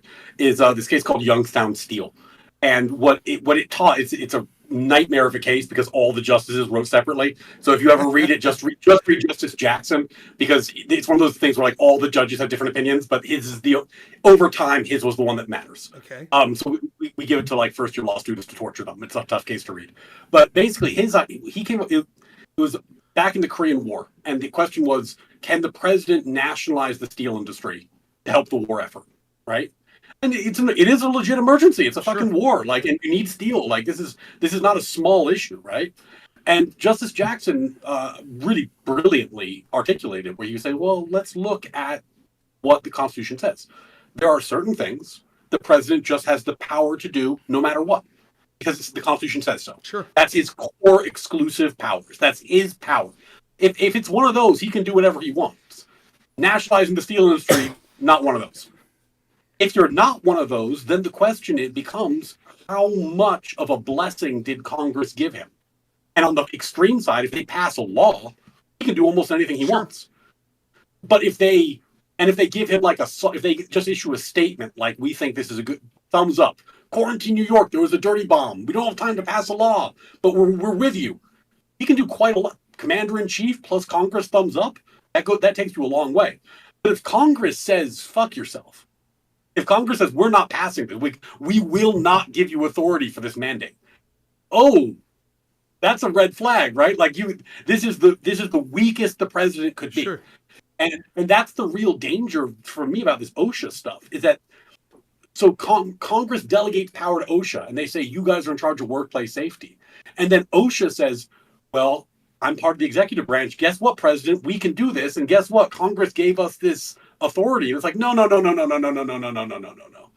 This has to go back to Congress. Congress has to give you a thumbs up, thumbs down, because this is clearly more than the president can do on his own.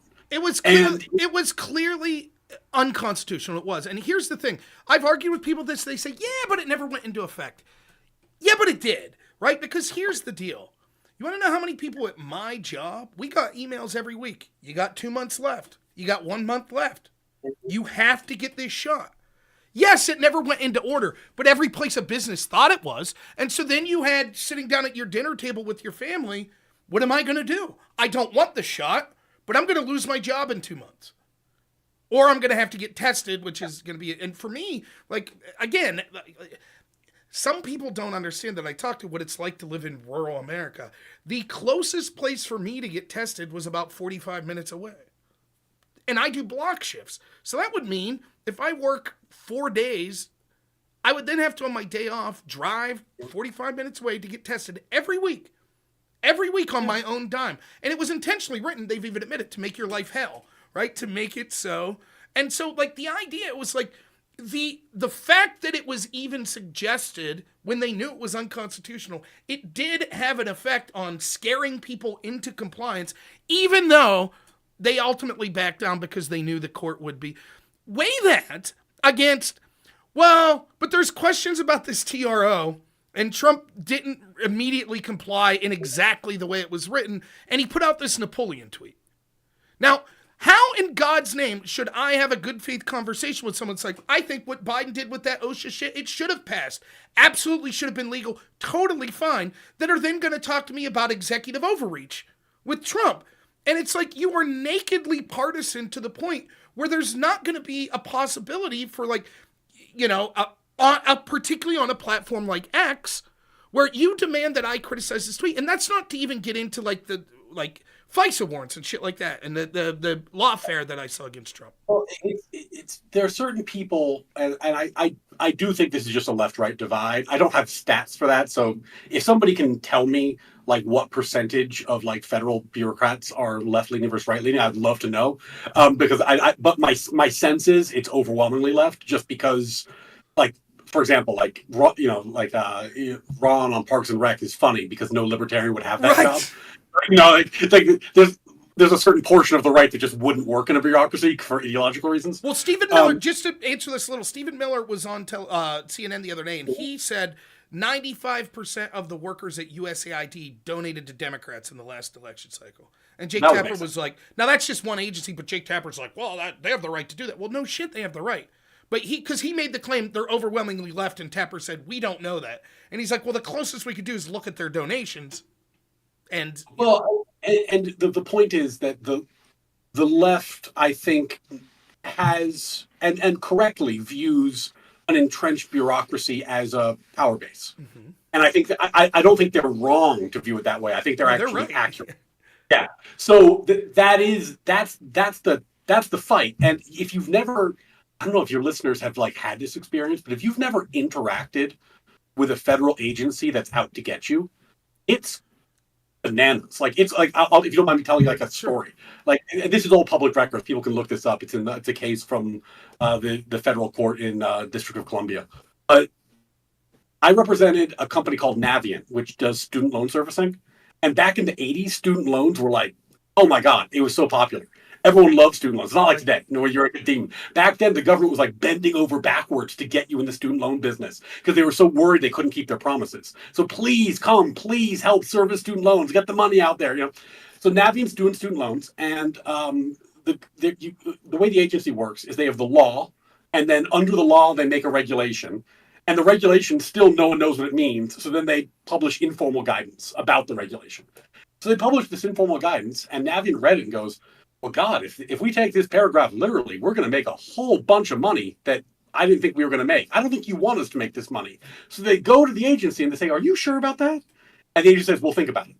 And a few months later, they publish the exact same document. They just republish So Navient's like, all right, cool. We're going to make the money. So they make like $20-something million, right? And okay, whatever. Flash forward, it's like 2020. It's like the end of the Trump administration. Student loans are now very unpopular. And it's become this whole political show on both sides. It's unpopular on both sides. And the Department of Education audits Navient. And they say, hey, what about that $20 million? You shouldn't have that money. And Navient, my client says, well, we have the money because you told us we could have it. And then there's a big fight in the agency, and I swear to God, the head of the DOE, who was at that time was a Trump appointee, said in his published opinion, if we said you could have that money, it was illegal for us to say that because it's contrary to law. And it's like, you're the regulator. Right. You what told are we supposed to do? No more than you're right. We took him to federal court and the judge laughed him out the door because that's a crazy thing to say. Right. But if you've never interacted with an agency, the idea that they could just do a total about face and just say like, oh, we love you today, fuck you tomorrow, we're coming after you, we don't care about consistency, we're going to do whatever we want. That is the landscape. And it's crazy when you're in the weeds there. So if you think that's a safe place to park long-term political power, to me, you're out of your mind. Right. Like this is the least accountable people in government. Like, you don't even like listen. You're absolutely right about everything you just said, but you could just do a thought experiment and see this, right? Let's say that you get hired at a company, and the company I've had this happen, right? The company put me in a position that was 100% worthless, like literally had no benefit to the company, right? My job at this particular real estate company was they would do property searches. So you'd go to the local courthouse, you'd look up records of properties and stuff. So they did, and then they would do property closing. So they had two branches, the records and well, you have to pay a small amount of money to take these documents, And so they hired a bunch of people that would go and they would do. Well, once you take those documents, you own that copy. Right? So they just had filing cabinets of no organization whatsoever, just bam, thousands upon thousands. So if that property ever came up again, what happened? You went to the courthouse and you paid to get that document again. Now it's somewhere in those 20 filing cabinets is that same document, but you're never going to find it. So my job was I got hired to scan them and then fill out what they were, clean up the scan as best as possible. But the problem was that the people that were the researchers never used the system. For them, it was just quicker to go pay the $20 to go to the courthouse. And so I go into this meeting, and there's 3 of us that are in there, and we were all like young high school kids, and we all came to the same agreement. and they're talking about like, look, you got to tighten the belt at the company. What can we do to save money? And I'm like, I would fire me. And they're like, what? And I was like, my job is completely irrelevant. Like, you're paying me way more money than you're paying these people to the odd property search that you're doing anyways, and they're not even using the system anyways. So you would literally save money by getting rid of me.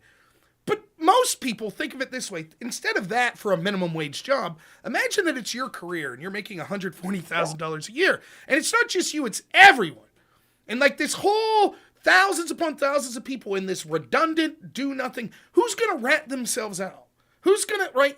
You know, I've seen this like when it comes to sort of the trainings that I have to take to work in healthcare. It's laughable. These trainings I have to take is laughable.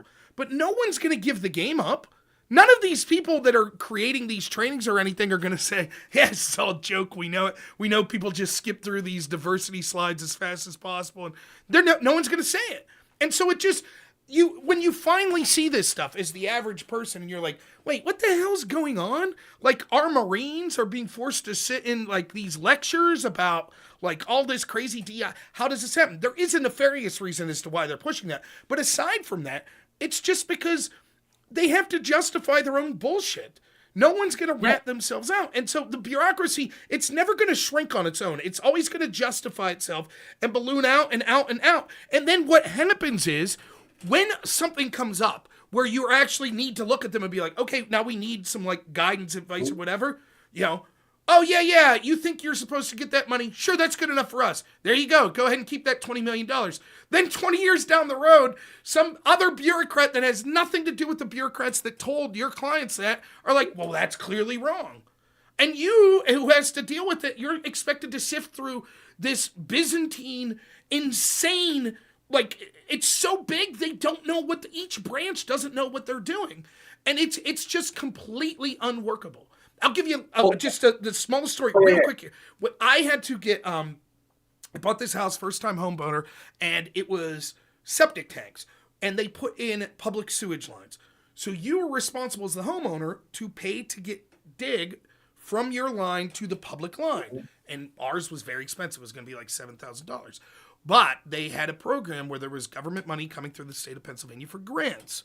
And so this is a little podunk town. There's like 100 people that live here. So almost everyone qualified for the grant. It's all good, right? People put in bids for the grants, different companies. One company had the lowest bid. They were ruled to be competent or whatever. They come in, they measure. It's all good. We're ready to start, right? No, because they didn't check with the proper bureaucratic agency. And it turns out that a business owned by a minority had to be one of the ones that put the bid in. Had to either be a racial or a sex minority, a woman or a person of color, right? So the whole process fell through. The whole process. And so now you had people that literally were like, but we've kind of stopped maintenance on our septic tank because we assumed we were going to be plugged into the sewer. It was such a shit show. It ended up costing people thousands upon thousands of dollars. And it's because this bureaucracy is so fucking big that no one's able to sit down there and just explain it on a level of like that way. Well, beyond the fact that sounds both racist and unconstitutional. It is. But like beyond that, like minor problem, and just because if people are listening, I had the exact same this fucking conversation with Destiny, where it's like, when I say something is racist, I'm not saying it is equivalent to KKK. Sure. You can be racist and be less bad than the KKK. You know, it does. We don't have to make everything like the most extreme example, but like that clearly would be a racist program as you described it. I think that's a huge problem, and that the reason that happens, I think this is after the Twitter files came out. People like Barry Weiss described this at the Times, or like Matt Taibbi, where they're saying like, it's not that there's like a memo that necessarily says you have to do this, right? It's groupthink. But the danger of groupthink is that you hire people who all think the same way, and they kind of drift the same way, and you all know what you're supposed to say and do. And what ends up happening is you mix all these ideological messages into your mission. Like a buddy of mine, he does really fantastically well. He's he's a C-level executive, so he took a startup, sold it to a Fortune 500. So he's done really well in his life, right? He has a beautiful house. He wants to put solar panels on it because he's a climate guy, right? Now there's a government incentive that would make them cheaper.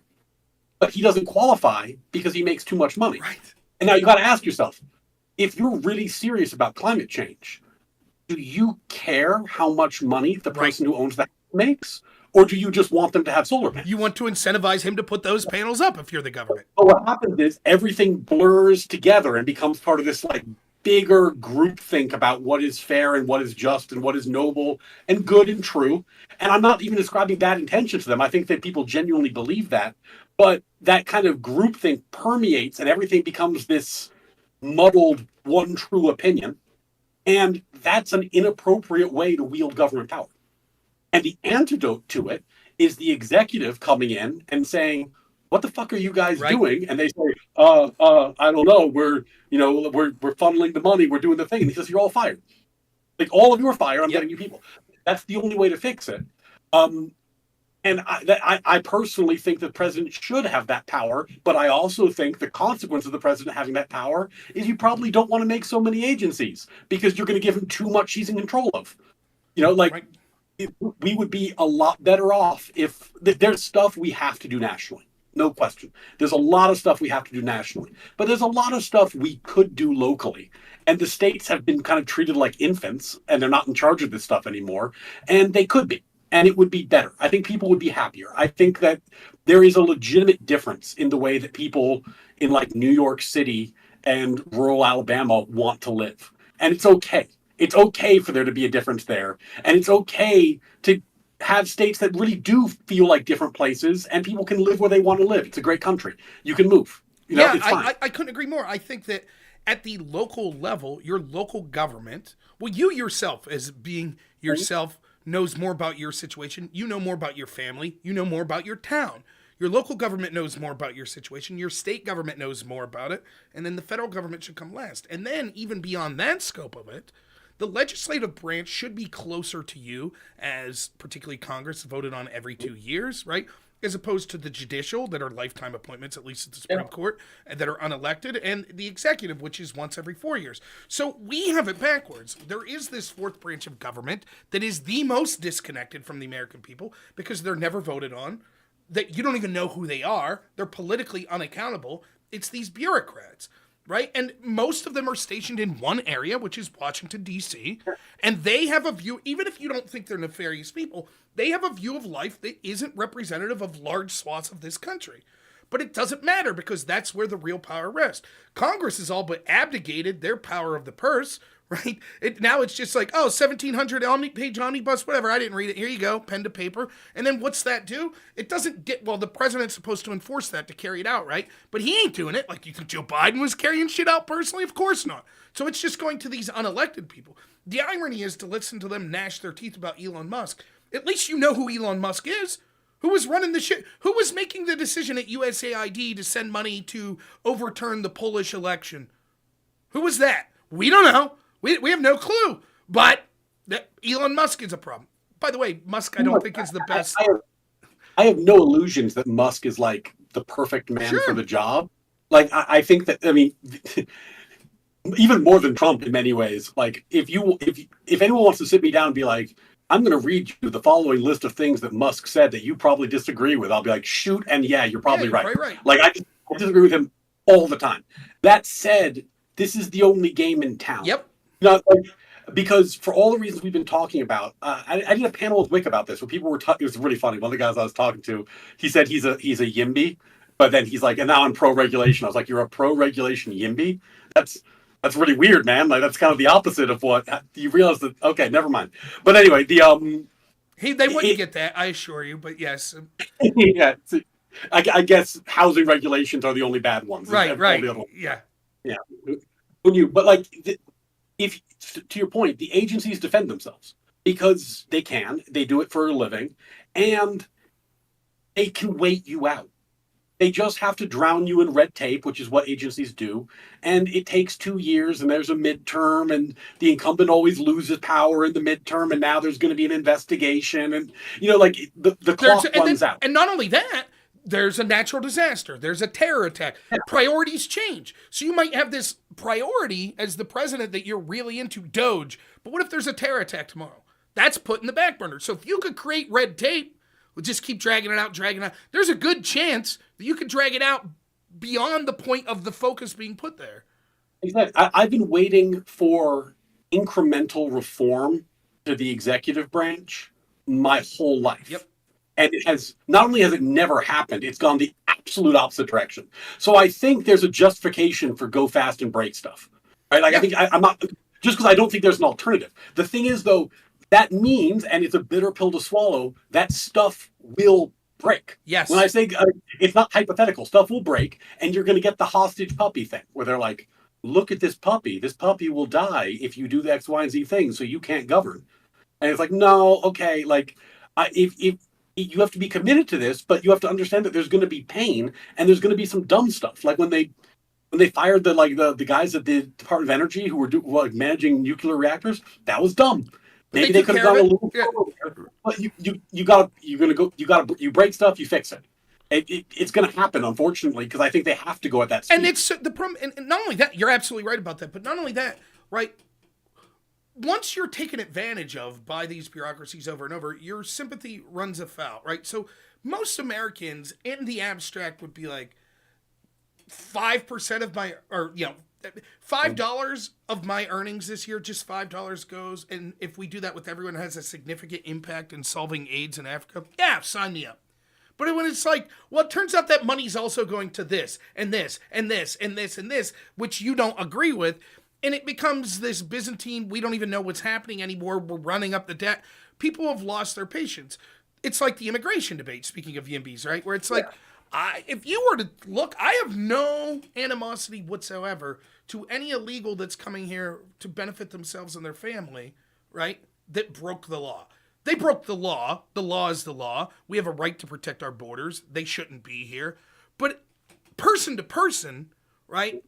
You're trying to do better for yourself, whatever, right? That's how I look. I'm not gung-ho to be like, yes, like, hang that person. Like, I understand the motivations.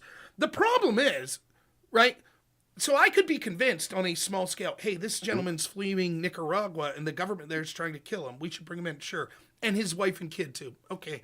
And his grandma. Sure, makes sense. And the friend he met at the bar. Yeah. And the 100 people that works at the factory with him. What? Oh, and all of their soccer friends. They're in the soccer club. Huh? Oh, and by the way, everyone from the east end of town in that town. Huh? And at some point you have to be like, I'm sorry, no. The answer is no to everyone. The example I give, it's like, I set a bowl of candy out because I'm never home for Halloween. I got a Ring camera. Right? This is hypothetical. My neighbors are cool. But I set the Ring camera out and I put take one for the kids, And then I check my Ring camera and I see that the adult neighbor guy came over, took the whole thing of candy and dumped it in the bag. Then the next year, the same thing. Then the next year, the same thing. So the fourth year, I put up a note that says, sorry, people are taking advantage. I no longer put candy up. And that same neighbor comes and knocks on my door and goes, you don't care about the kids? Now the kids won't get candy. And you're like, right, asshole. You're right. We were okay helping that puppy, but you took it too far. And now the only way to stop, because the problem's gotten so huge that we have to just be like, full stop. No, sorry. And yes, there will be individual things within that you can say, but I'm not going to allow you to weaponize that. I'm not going to allow you to say, well, but what if 3 more people die of AIDS in Africa because you stopped this USAID program? It's like, I feel terrible for them. I really do. And what do you want me to say? Because you could justify anything doing that. Why not give all this money? Send you and me and Ben Shapiro and Newsmax and the NRA. Send all of us hundreds of millions of dollars, right? But then also send $1 million to save puppies.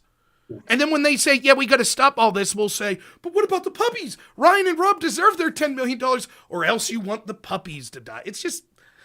Well, and look, USAID, the problem with it was it's not like, it doesn't really make any sense. Like it's doing so many different things that you can't even really talk about one project because it's all over the place. And the example I give, and look, I'm just to be clear, like I am pro thoughtful expansion of legal immigration, but that doesn't mean that you need to allow illegal immigration. Like you can be sane about this whole thing. And I do asylum work where I help people get status.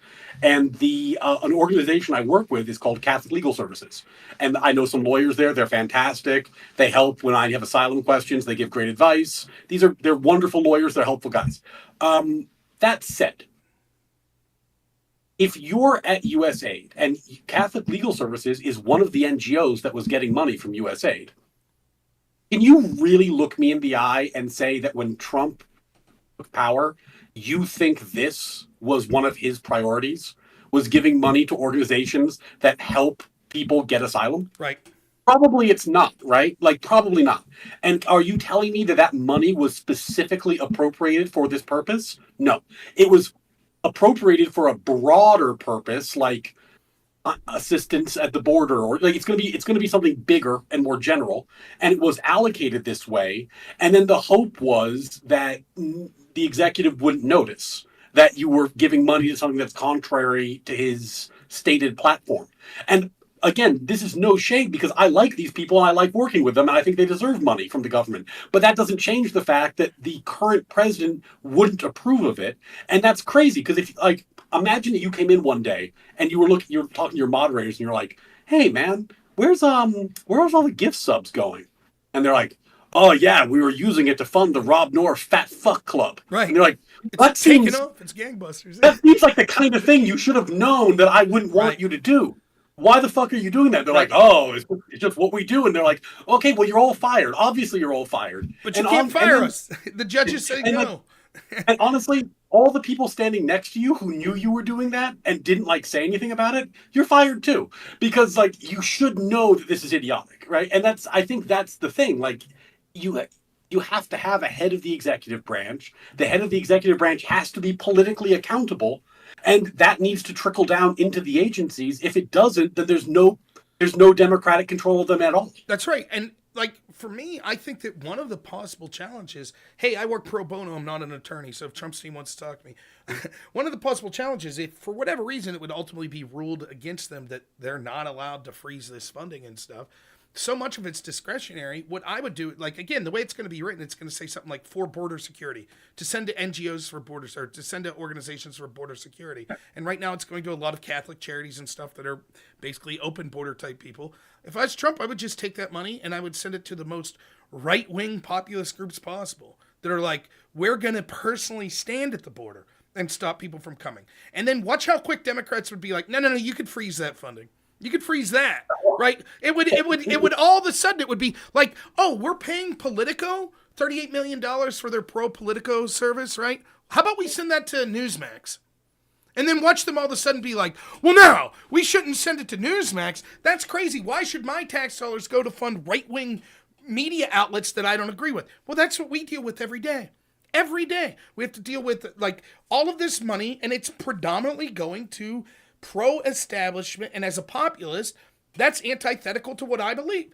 But I'm forced to fund it through my tax dollars, things that are antithetical. Imagine we're funding all of these trans and LGBT rights things around. How about we start funding, like, pro-Christian, like, gay is bad, right? How about we do that? You think for a second the left would be like, well, yeah, that's fair ball, man. All it said was the discretionary funding said for, like, matters concerning LGBT. Sure, and we're against them. By the way, I'm not against. I'm just saying, you see the hypothetical, the insanity of if the aid in Africa regarding AIDS was abstinence only education, right? Like, I mean, it's obviously it would fall under the same thing: nation building in Africa, solving the AIDS epidemic. Now, would abstinence education do anything to help the AIDS epidemic? I see, probably not. Yeah, but what it's what we're doing now helping? The question is, right? Is it allocated? And this is the fundamental problem. It's just that it's so big and it's so Byzantine and nobody knows what the fuck it is.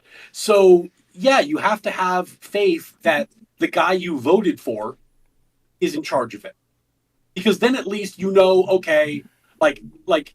Do I know what they're doing? No, but I know that their chief of staff probably does. And I can hold them accountable if I don't like it. I could vote them out and say, but I can't do that.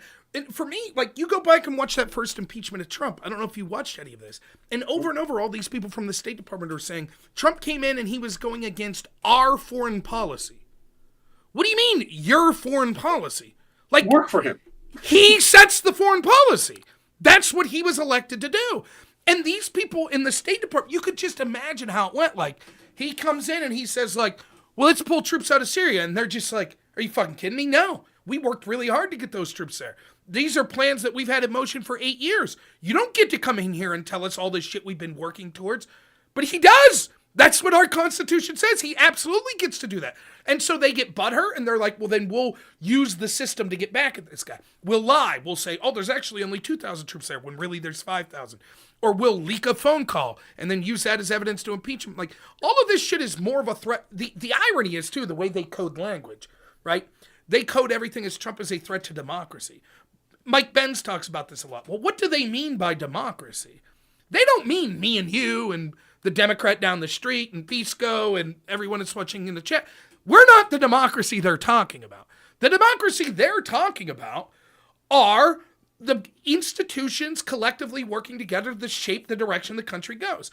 And it's hard for them to, because of this Byzantine nature, to come to a consensus. So it's hard. We have, 24 intelligence agencies? It's hard to get them all on the same page.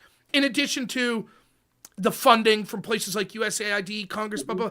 So that's democracy. Democracy is each of those groups having a voice and the consensus they reach. So they could say with a straight face, well, we need to censor Americans for democracy.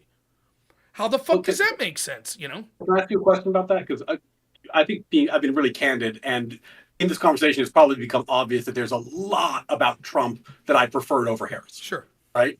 So a fair question would be, why didn't I vote for him, given that I've said all this stuff about his policies that I prefer? And the reason was, and maybe I'd be curious to hear your perspective on this, because I think you've come out of a different angle than I have. Like, I'm setting aside the riots and the storming the Capitol. The ballots and the direction to Pence, I thought, was a bridge too far. Like, I couldn't find a way to defend it. And it seemed like, when people talk about a threat to democracy, they use the term so broadly. I agree with you. There's a lot of stuff they're talking about it's just not, that's not what it is. But that moment felt that way to me. Right? And honestly, my takeaway from that was, that's disqualifying. And then here's the bummer. It's disqualifying, and the only thing that he could do to make me feel comfortable voting for him is convince me that it was a one-time thing and it wouldn't happen again because he's a second-term president, right? But yeah, now I told you earlier, I don't feel comfortable taking him at his word because I don't.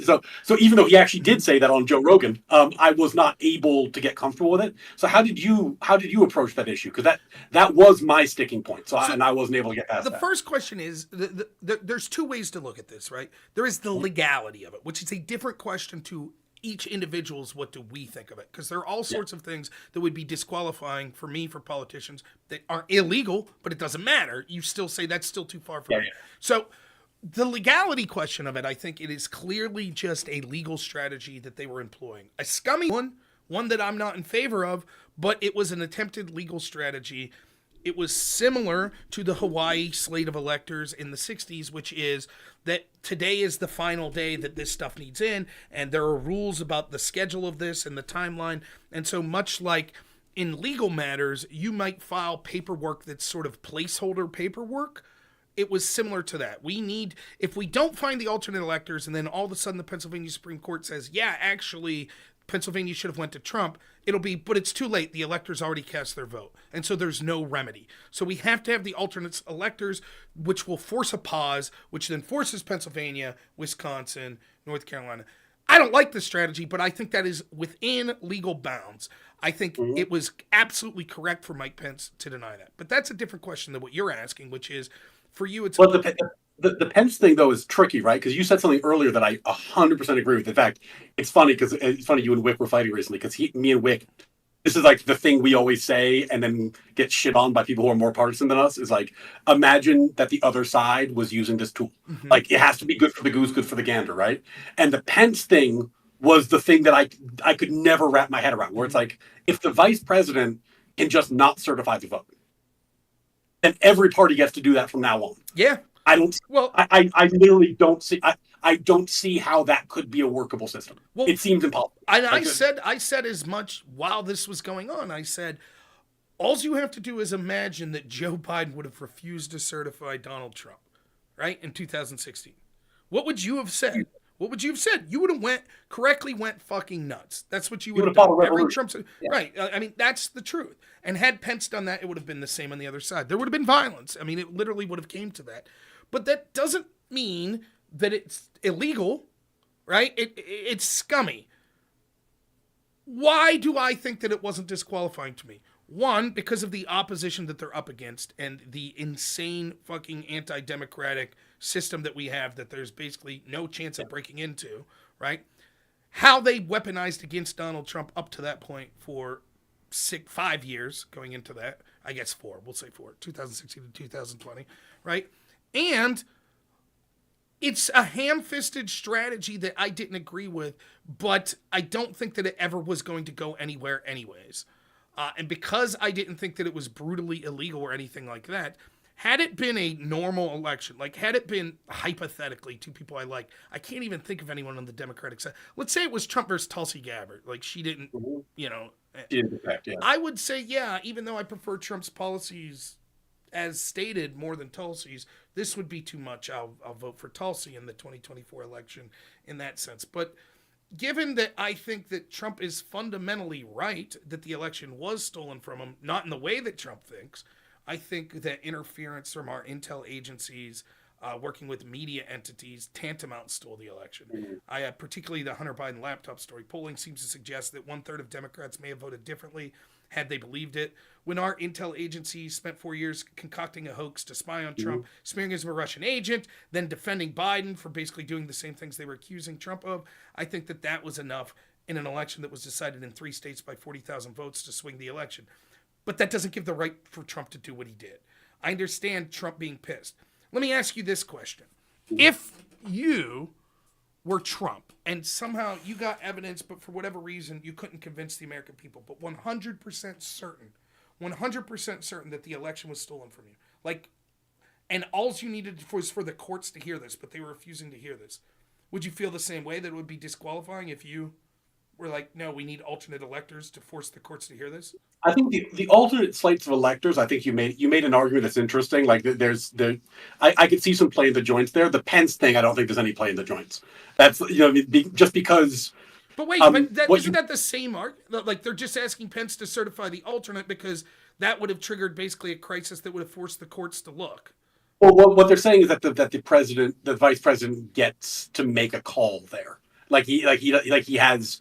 He has discretion. It's not ministerial, right? He can, because for all of our country's history, it's just been like a rubber stamp. Like they did change the law though, which seems to believe that they were at least worried that this could be a challenge that would be offered in court. And I mean, I think probably as an attorney, you see this. There are probably people all the time that try to take advantage of loopholes in the law. Oh, you know what I mean? That's for a living, yeah. No, but I think that this is. It's funny, man. It's so funny because when I talked to Destiny and I talked about the immunity and stuff like this, issues like that, and I'd say things like, this is disqualifying for me. This is why I didn't vote for him. And the funny thing is, I'd still get in the comments like fucking right wing shill sweeping. Of course. I'm like, I didn't vote for him. Like, I don't know what you want from me. But I think that I think that sometimes with presidential politics, when you're playing really close to the edge, and this is what I said to Destiny about the immunity decision. You ask questions you don't want answers to. Like, is it illegal for the vice president to do what Pence was asked to do but decided not to?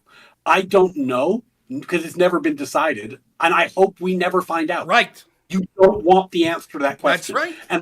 And my problem with what Trump did is it came dangerously close to forcing us to get an answer we might not be able to live with. And that's why that was a problem for me.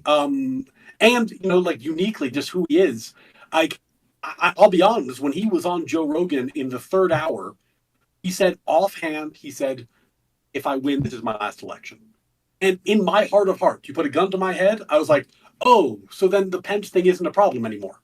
Because he's done. He's going to ride into the sunset. He said so. And if you ask me my true opinion, I believe him. But I try to stay honest to my principles. And I've said, I don't think I can read this dude. Well, so because I can't read him, I can't rely. I mean, I do agree with that. I agree with that. I agree with your theory there. But let me push back.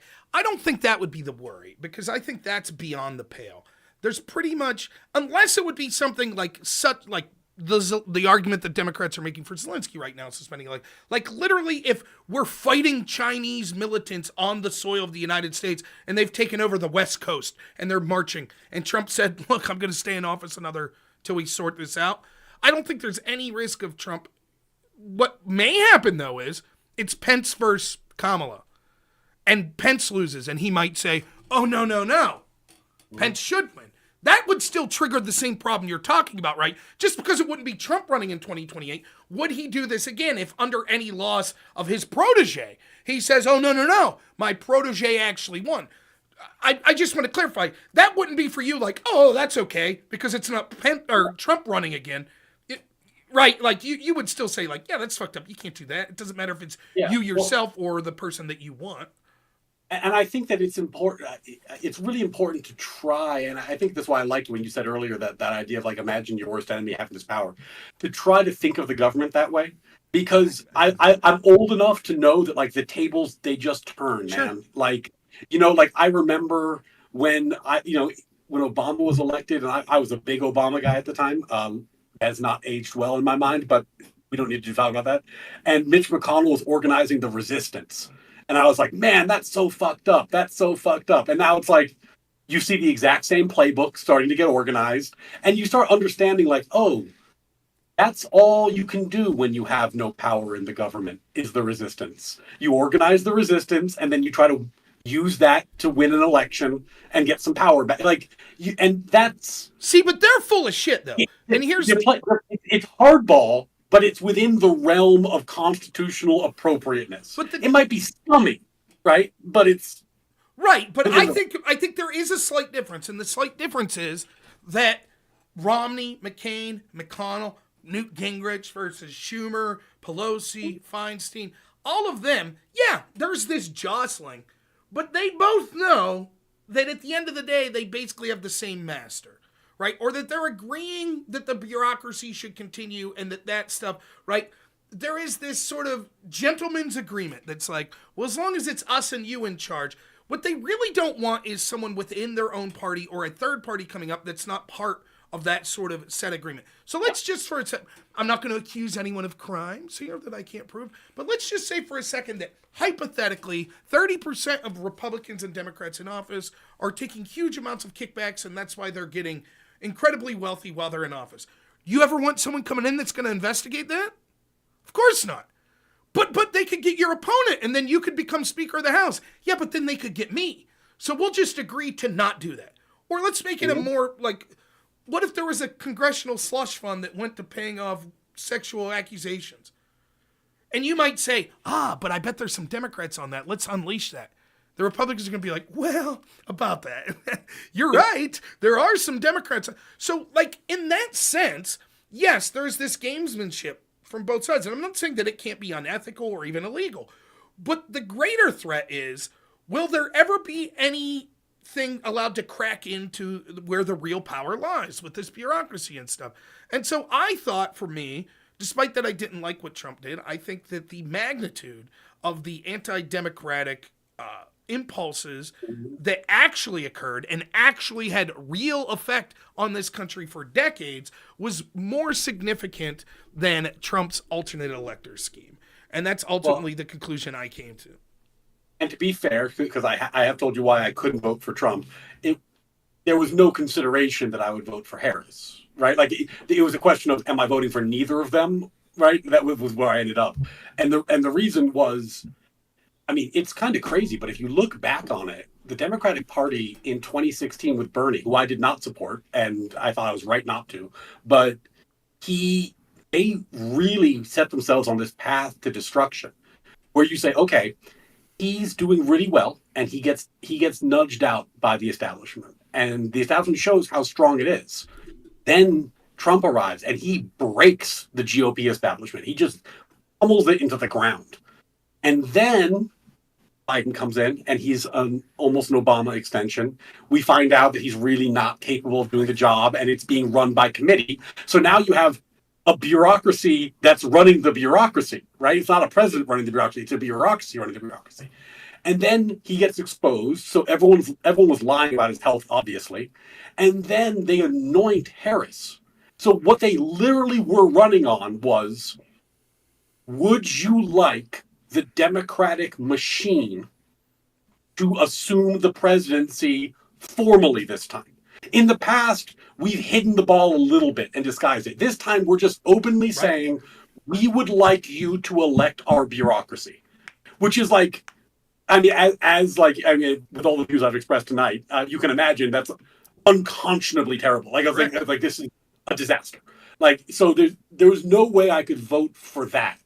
So for me, the question was only like, can I find a way to square the circle on Trump? And I'm not throwing any shade there. Like, I know Lactoid was in a similar position because, he's a lawyer. We take this stuff really seriously. He found a way to square the circle and made some similar arguments that you made when I talked to him about it. I couldn't.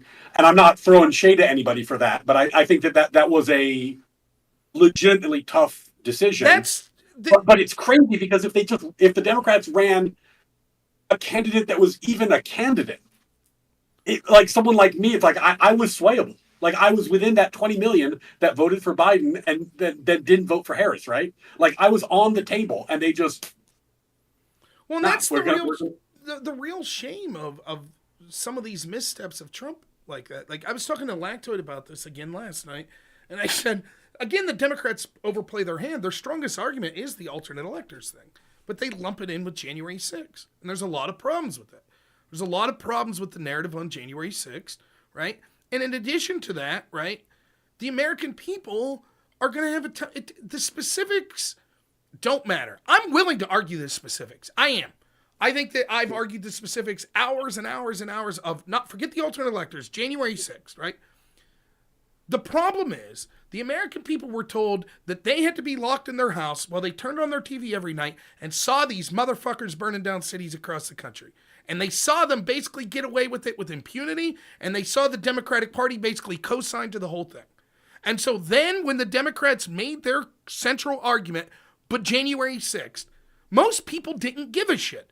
And the problem was, traditionally, this legal argument of alternate electors, that's hard for the average person to wrap their head around. What do you mean? Mike Pence has to certify? Huh? Elector? What are you talking about? Like, the average person wouldn't know what an elector is, right?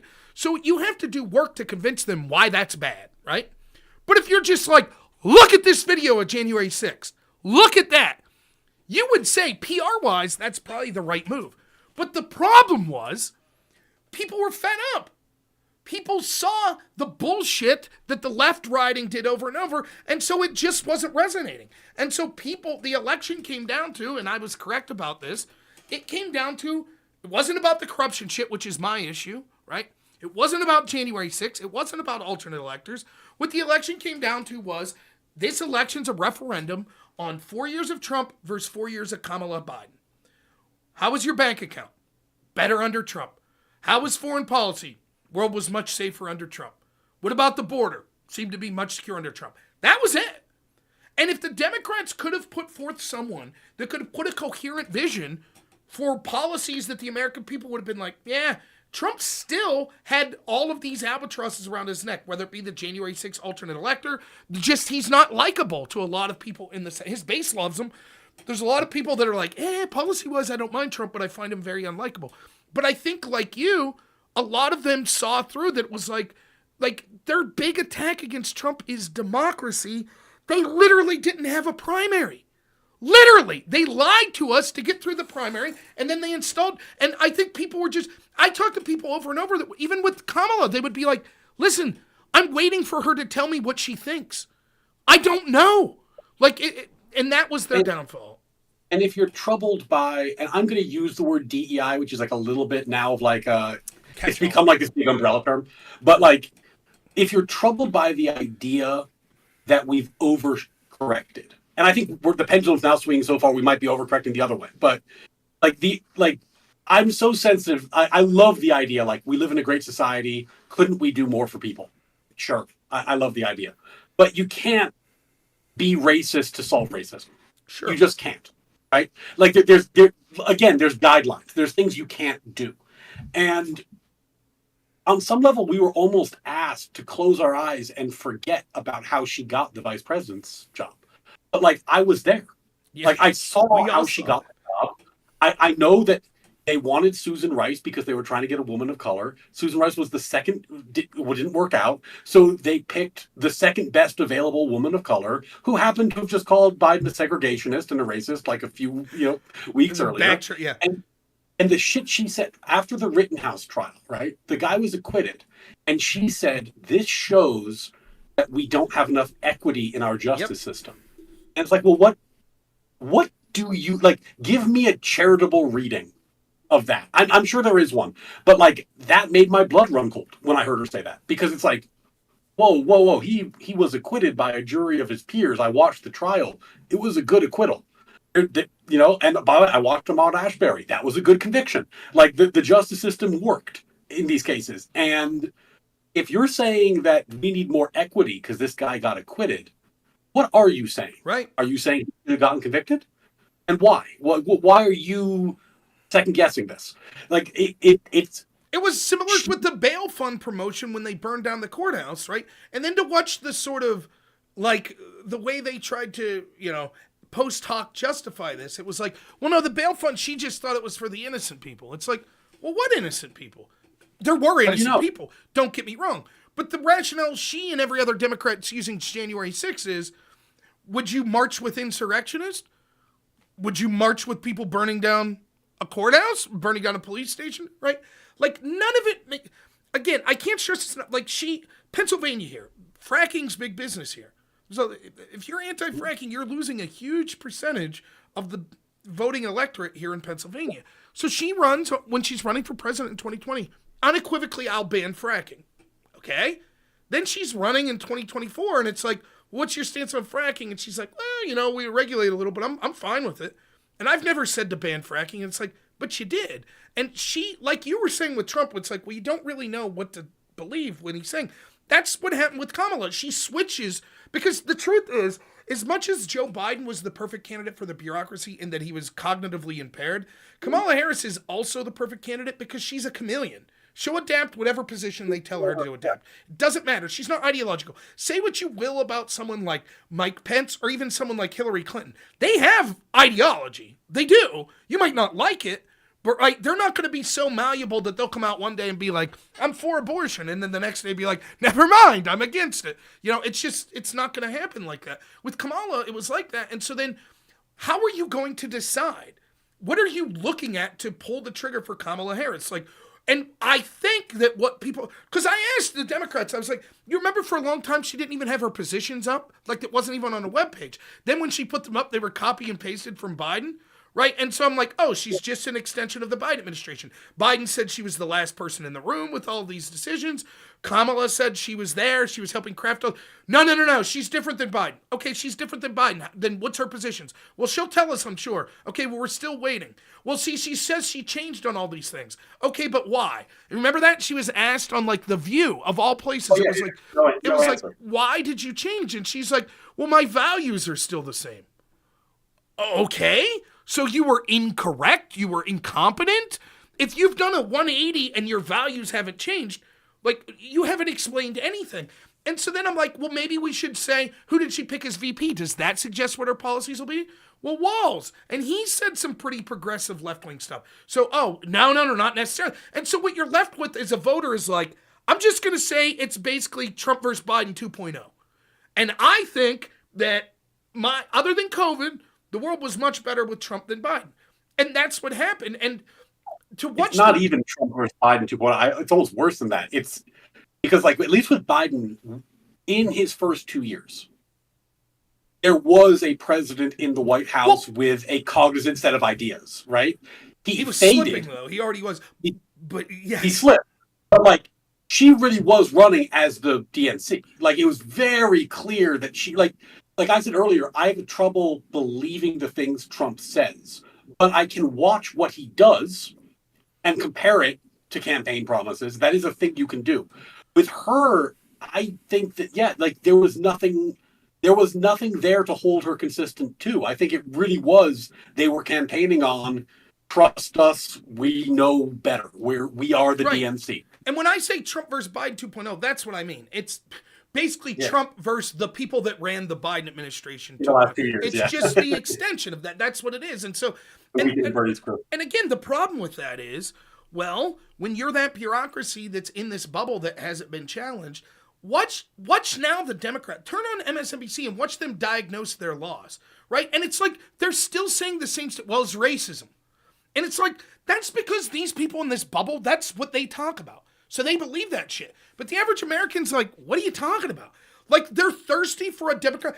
Understand this: there are people willing to be like, I don't really like Trump. Just give me a reason. Give me a reason to vote for you. And it's like you tune in and you're like, what? And they're like, all these, I see like Stephen Miller talk about this a lot, like all these 2080 issues where 80%, hey, how about no drag queen shows for children? And the Democrats are jumping on that landmine. Yep, we're going to jump on it. Why don't we root out some waste in a bureaucracy? Nope, you can't do that. And it's like they can't, because they've been in this bubble. They don't understand. I think, and this is my feeling, maybe you disagree with this, I think that those bureaucrats view us with contempt. They view us... Oh, no. They do. They know better. They're more moral people. How dare you, plebes? Right? And so I think that they're shocked. I think they're shocked that they lost, even with putting their thumb on the scale as heavily as it was, because they're like, how could people do that? And like, you just listen, like, I think some of the smarter, I don't know if you noticed this, first person I've seen do this in a prominent level, Pete Buttigieg came out and was giving a speech the other day and was like, yeah, this DEI shit's stupid. He didn't say it in those so many words, but that's a guy who's looking to run in the future, and he sees the tea leaves. Like, this is very. But why is it when you listen to the strategist, like you turn on to the media people or you hear the Democratic strategists, and they're like, "Oh, it's because Kamala's racist." That's why I said this is completely off topic. But like when they were talking, they're scrambling, and you had Pisco and Destiny started this. They're talking to all these potential chairs of the DNC, and I was like, good. I hope that people like Destiny become the face of the Democratic Party. Good. That's good for me. Now they're talking about Hassan. Good. Yes. Excellent. Right? That's what you're going to co-sign on to? You're going to co-sign on to cheering for assassinations, or downplaying them and bragging. Yet all the crazy shit that goes along with that. So it's like they're still floundering. And I don't understand. Like even fucking Bernie, who I think's a sellout sack of shit for various reasons, like, that message of just like, how about Medicare for all? Strong unions. That probably wins, to be honest, as opposed to like trans issues, DEI bullshit, forever wars. The old school left message would win, I think. They need to learn It's funny, man. I remember Jordan Peterson said this years ago, and he often says some crazy shit, but when he's right, he's right. And I think he was right about that. He said the right learned a very harsh lesson in like civil rights era, World War II era, where they learned that there is an extreme version of the right-wing platform that's very racist and very xenophobic and looks like the KKK. And if you want to function as a political party, you have to draw that line. You do know that those people are still voting for you because they are part of the larger right, but they don't get a say in the platform. Like you have to draw a line, and I'm sure someone like Pisco would say that they have not drawn the line sufficiently well, and we can argue about that. But that's not my point. Like there clearly a line historically was drawn there. The left now has the analogous problem. The fringe left, and this is I give Brianna Wu a lot of credit for because she's really fighting this fight right now. The fringe left took something like, which I think most libertarian-leaning conservatives would agree with, like, should an adult get to live the life the way they want to, absent state supervision? Probably, yeah. Does that mean they get to play in D1 girl sports? No. But it means, leave them alone. Let them do their thing. And they turned that into, should we abolish gender? And nobody said, we need to draw a line. We need to have a sister soldier moment. We need to tell these people that they're not part of the team. Because they're going to vote for us anyway, just like the Grand Wizard is still going to vote right, even if he's not on the team anymore. You have to say these people aren't on the team. And if you don't say it publicly and forcefully, at some point, everyone is going to correctly assume they are on the team. So when people say, oh, Harris didn't really campaign on this stuff, even though she had that thing with the ACLU at the border, it's true. She didn't campaign on it. She didn't have to. She didn't say you're not on the team. And I think the reason you're seeing Buttigieg doing what he's doing is that the savvy operators are learning. They're saying, "Oh no, no, no! Like, we got to find the crazies, and we've got to just push them off the cliff and say you're not part of the platform anymore because we'll never beat the modern Republican Party with that kind of baggage. No one could." It's like you said, it's like an 80-20 issue. It's the craziest goddamn issue in the world. Do you think men should get to punch women in boxing rings because they say so? Obviously not. That's fucking crazy. Yeah. Like, any common sense person would say, oh, if I was arrested for a crime and I'm going to spend 10 years in jail, would it be worth it to me to say I'm a woman now and go to a woman's prison? Of course. That seems like a great deal. Yep. Yeah. You know, Yeah, like this isn't like, you don't need stats. This is common sense. Right. Like, obviously, if that's an option, people will take it. That's why it can't be an option. And no one, this isn't a playing field where Democrats can win. And there's so many areas, like you were saying, where they could be competitive, but they've got immigration's another one, right? They could have been well, listen, we're for more legal immigration and clemency on certain types of illegal. They could have been that, but unfortunately, they were just like, they bragged about rescinding all of Trump's executive orders as soon as they came in. Then the number balloons up and they gaslit you and like, problem at the border? What are you talking about? Right? And it's the same with inflation. Like, oftentimes it's funny to me because I think if you're willing to sell out, aka Connor, right-wing people would probably be awesome to get hired by the Democratic Party and vice versa. Left-wing people because you're able to then help them craft a message. And like I said repeatedly when it came to inflation, I didn't understand the Biden administration's rhetoric on this, right? Because they were like, greatest economy ever.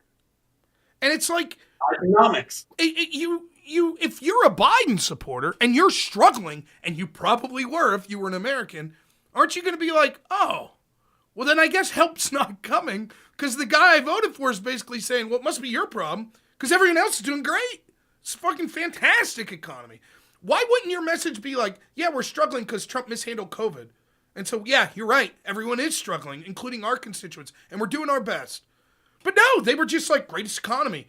And it blew my mind. I would be remiss. I don't know how long I could go tonight. I would be remiss if I didn't, because I know we're here to talk about Trump's tweet. So I want to try to argue with you a little on Trump's tweet, whether or not it is literally true. Now, I think we've both made it quite clear. We don't like the fucking tweet. We do not like it, right? But is it literally true? So there's this is why it's not a yes-no question to me. Because there's different ways. There is the literal truth. If you're saving the country, are you above the law? Well, we have to look at the terms of this. What is the law? Do you mean the law of the country? Because here's two ways that this statement would be true. If you win, then yes. For example, were the founding fathers violating the law that they were under the British crown when they revolted? Yes, they were technically breaking the law. But they were above the law through use of force that they won. And so in that case, quite literally, yes, they were above the law. Then there's the question of, is the law, like the law technically, with the Supreme Court ruling, if you interpret this of Trump saying, well, if I'm saving the country, I'm taking acts as the official capacity as president and not doing things like personally stabbing someone that I disagree with, the Supreme Court says actions taken within the official capacity, he probably, with very little exception, wouldn't be criminally charged. So you can make an argument that that's technically true. And you could weigh in on either of those, but I'll just say briefly. But to me, the more important question is the third question. I don't think that Napoleon is talking about, like Connor tried to say to me the other day, technically, is it still against the law? When Napoleon revolts, and you talked to Napoleon, you said, oh, so Napoleon, you think that if you lose, technically you didn't violate the law of France. He would say, well, yeah, but the law is illegitimate. Right? That's why I'm revolting in the first place, because these people are scoundrels, and that's why I must take over to save the country. In other words, there is a higher law, right? And the easiest way to look at this would be to say this. Let's say you're Christian, or even not. Like, let's say you're an ANCAP, then the higher law would be natural law. Or let's just say there is a higher moral law. It was illegal in this country to steal other people's property. Slaves were property. And yet, if you freed a slave, which is obviously the moral correct position, were you adherent to the law? Well, technically you were. You would go to jail. But you would say, there is a higher law. I am saving the country. And that's where the Thomas Jefferson, I don't know if you've seen the comparisons that people were drawing to the Napoleon. Are you aware of this Thomas Jefferson quote? Shoot. I'll read it real quick. It says, a strict observance to written law is doubtless one of the high duties of a good citizen, but it's not the highest. The laws of necessity, of self-preservation, of saving our country when in danger are of higher obligation. To lose our country by a scrupulous adherence to the written law would be to lose the law itself, with life, liberty, property, and all those that are enjoying them with us, thus absurdly sacrificing the ends to the means. And I think that I agree with that. Now, the problem is, if you take that to the logical extension of, I know I'm right, so anything I do is good, that's the fucking danger. That's the danger. Well, and it's a little bit worse even here because, earlier you threw out the hypothetical of, do you think if you really believe that the election was stolen and in your heart of hearts you had all this evidence, blah, blah, blah, that sort of thing, right? But his judgment in that area doesn't seem great. Like, in terms of the evidence that there actually was, like, a stolen election in terms of there being votes and dominion, none of that stuff played out, right? So the problem is, not only does he make this statement, which, as you said, can be taken in this extreme sense as meaning, as long as I'm saving the country, I'm justified in doing whatever the fuck I need to do. You've seen him have very poor judgment in this area. Correct. So that's the double whammy, right? Where it's like, okay, like, if you mean that, you're who I know you to be, that's a pretty dangerous statement that I feel like we need to push back on. Now, if what you meant, and again, I don't know what he meant, but if what he meant was something more like, I'm being hemmed in by bureaucrats at every turn, and the courts aren't seem like they're siding against me, and I want to rally my base to fight with me. Okay, I'm sympathetic to that, even, but even still, it's a bad. The thing that wasn't that. It was, and I think that is in general what he's getting at, but it's still bad. And here's the problem. I deal with this all the time. Clever people that are watching me would say this. This is what they'd say. But Rob, aren't you always on about how political violence is never justified?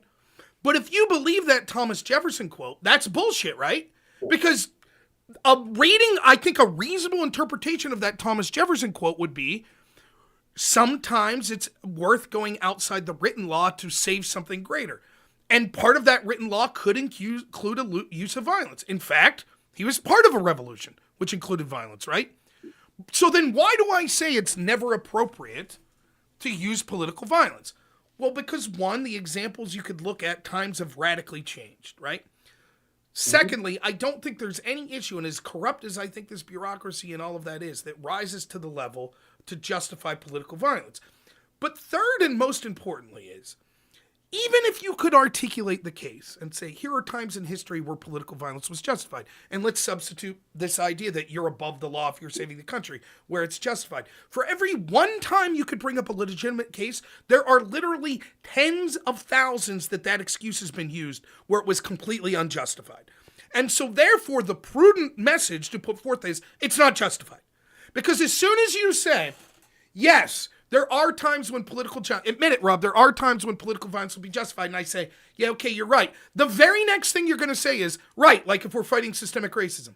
Right, like if we're fighting a tyrant like Donald Trump. Right, like if we're fighting a corrupt bureaucracy like Trump's fighting. Whatever your issue is, I'll guarantee is the one issue that justifies using violence. The same is true with Trump's quote here.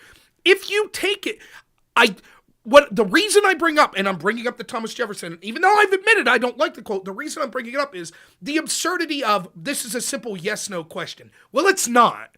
It's actually very difficult. There is a lot of philosophical ramifications to it, but I'm still against it. Even if I could admit that I agree with Jefferson and to an extent Napoleon, there is a higher law. Fuck you, I don't care if the law says that my wife is a slave. I'm freeing her. I don't give a shit that the local law says that, right? If I'm that, you understand, right? But that's not where we're at. And to even fucking suggest that is insane. It's absolutely insane. And so you have to push back on this shit because, I think that it's dangerous. Once you put one foot in here, it's a slippery slope that easily justifies any fucking bullshit to your enemies. Is it okay to punch a Nazi? No. Why? Because as soon as you say yes, everyone you don't like is a Nazi. It's that simple. Like, we haven't talked about religion or philosophy before, but like, I'm a deist and I'm actually like a natural law theorist. That's my moral framework, right? So I totally agree that there is a higher law. But the problem is, like Clarence Thomas is also a natural law proponent. Scalia was in some ways a natural law proponent. But they recognize that even though that might be what guides their personal life, when you're a government official wielding government power, it cannot be what guides you in your political life, because as you said, it self-justifies everything, And so I think it was a bad statement, and I think it deserved criticism. I think that what he should have said is the truth, which is these little podunk district court judges think that they're very powerful, and they are, and we're going to comply with their orders. But I have an appellate path that's very clear, and I have a Supreme Court that I think sides with me. And his team had the case Celia Law that came out, where he's saying, like, I think in a lot of cases I have great discretionary control in these areas. I think I'm going to win a lot of these cases, and I'm going to be vindicated. And I think he's right. He will win the majority of these cases in the long run. So if he can just not step on this rake, because the thing is, I actually, like I said earlier, I think we are at a constitutional inflection point where we're going to decide what kind of government we have. And it's been brewing for decades, and it's coming to a head right now. And I would like him to win that fight. I would like him to say the administrative state needs to be smaller, it needs to be slimmer, and what exists is under the president. It's not a fourth branch of government. I would like him to win that fight. And I think the way he wins is by not jumping the shark and executing a clever, thoughtful legal strategy and taking the cases that need to go to the Supreme Court, where he has at least 3 or 4 votes in the bag, I think, from the get-go. I think it's 1 or 2 swings. But I think he's going to win most of those cases. And I hope that they have the savvy to do that. As much as I support the efforts, sometimes I watch Musk kind of flailing around and I go, I don't really know that he's thought this through. I think this might be he might be doing this off the cuff. Him and Trump, like, you hope they have good people around them that are actually like skilled legally to articulate this. Because I agree with everything you said there, right? I do, and I don't think Trump's tweet necessarily hurts the legal case for that. But it could get to the point where it would, right? And it could get to the point if he starts doing, because then you're sort of making the other side's argument for them. If he can go to the Supreme Court and go, Alan, look what this asshole did after he said that, right? Not resolving this case, but in something else that we think that the court will ultimately rule, which is a reason that you should push back here, Let's go back to the TRO example, right? Like, like I said, there's jostling in these TROs. This happens all the time. That doesn't alarm me, the fact that there's jostling. Like, you could read it that way. I didn't. Now, that said, if there's it's just a 10-day freeze, but let's say the president came out the day before and said, fuck that judge, let's impeach him. And then they disobey the judge. Ooh, this is starting to look like more of an overt constitutional crisis. And I don't think he has to pick a losing fight. That's correct. I think he can pick a winning fight. So, I think that's why he made the statement I preferred later. I think he knows. I do think that. But again, like I said, the dude is mercurial. He's unpredictable. And every time I've thought I've had a good read on him, I have been proven inadequate to that task. I don't know what he's going to do. I hope that he can self-discipline in this area. Well, for me, it's like, even on the things to criticize Trump on, this fucking tweet is very low. There are shit that like some of the tariff shit, like the just take over Greenland shit. What? The meme coin stuff? What the fuck are you doing? Like, that stuff. That meme coin shit, this is the... I was joking with a friend of mine. He was like, because of Mullally in Argentina, who I've been supporting. Yeah, he did it too. Terrible thing with a meme coin. And I guess this is like the populist, like how if you're like an establishment politician, you're like, how do they get from $100K a year to having $100 million? Right. And because they give 10-minute speeches for $50,000 at every hedge fund, right? This is the populist version, because you can't give a speech at a hedge fund if you're a populist, right? Because they're saying, "Get the fuck out of here, The we're not paying meme you." coin. So you do the meme coin, and it's the same thing. You're just taking money from your constituency and enriching yourself. But it's like it's a much more fucked up version, because like the hedge fund has the money to give. You know what I'm saying? Like Yep. if you're a populist and you're robbing your own base, it's like, oh man, you're taking money from people. But you also It's like shitty. it's shitty, and I won't equivocate in that. But like, People should know better, if you're People should know you know it, you should know better. And here's the other thing: like, even if you win, if you're like, well, I made money on Trump's coin, you understand you won because someone else lost. You get that, right? Like, it's basically just gambling. You're basically like, I hope someone else is left holding the bag. That's it. Like, it's shit. It was shit. So there's tons of shit to criticize Trump about. There really is. And like the pearl clutching of this tweet and shit like that, that's what gets me, and that's why I was on X just being like, no, I'm sorry. I don't give a shit. What, like, there are people, yourself, I think would be included one of those, that would say like, yeah, what I saw is we didn't talk about the Bragg case, Letitia James case, the FICE warrants. I don't know what your thoughts on those, but just hearing you talk about like the OSHA mandate, sort of the undemocratic decision the Democrats had, you're willing to be like, when shit happens there that I don't like, I'll call it out. So I'm going to call out Trump. I respect that, even if people will disagree. I respect that. But what I don't respect is if, people are going to make excuses for every one of those things like Pisco. Well, yeah, the FBI illegal FICE warrants, but it wasn't corrupt. It wasn't corrupt. It was just, it was regrettable. And, the Bragg case totally on the up and up, and the Letitia James case totally on the up and up, and, Crossfire Hurricane in the general, and, the mid-year exam, giving immunity to all of Hillary's people and letting them destroy some. It's like every single time. Every single time. And then it's like, and I actually had this argument with Pisco like 8 months ago, because we were talking about what would happen like in a Trump second term, and he was like, well, what justice would you want? And I said, and I tweeted this out again today with Cash Patel being confirmed, I said, may every one of you Democrats receive the treatment that you wished upon your enemies. And he immediately goes, you want Trump to do illegal FICE warrants? You want Trump to do illegal FICE warrants? Condemn it right now. And I was like, fuck you. No, I won't condemn. Now, as soon as he was off my channel and I was talking to my audience, I was like, clearly I condemn Trump getting illegal FICE warrants. But I'm not going to tell that guy it that we just argued for 2 hours that was like, well, it's just a mistake. It was just, and that's how I feel with these people. I feel that there is a gamesmanship, and it's not just this space that we occupy. We're piss hands, let's be honest. But like the greater space of controlling the narrative with like the mainstream media or academia or our culture through the entertainment industry. It is so hyper-focused on one side, and any little thing Trump does is Hitler and corrupt and fascist and whatever, and it makes defenses for all this other shit. And even people that are defending Trump on these spaces, they're always acquiescing to the narrative of the other side. And so for me, it's like, I'm tired of doing fucking panels that over and over are like, Trump's corruption, Trump's corruption, Trump's corruption, Trump's corruption. And I'm like, when do we get? And then every time I'm like, well, this pales in comparison like what the FBI did with these FICE warrants. That's whataboutism. We're not talking about that. We're not going to have that conversation. So now my new strategy is like, well, guess what? You assholes lost.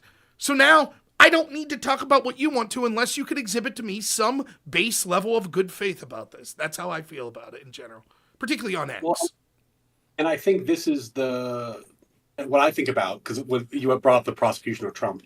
My take on that from the beginning was, I think there were cases that had some merit. There were cases that had almost no merit.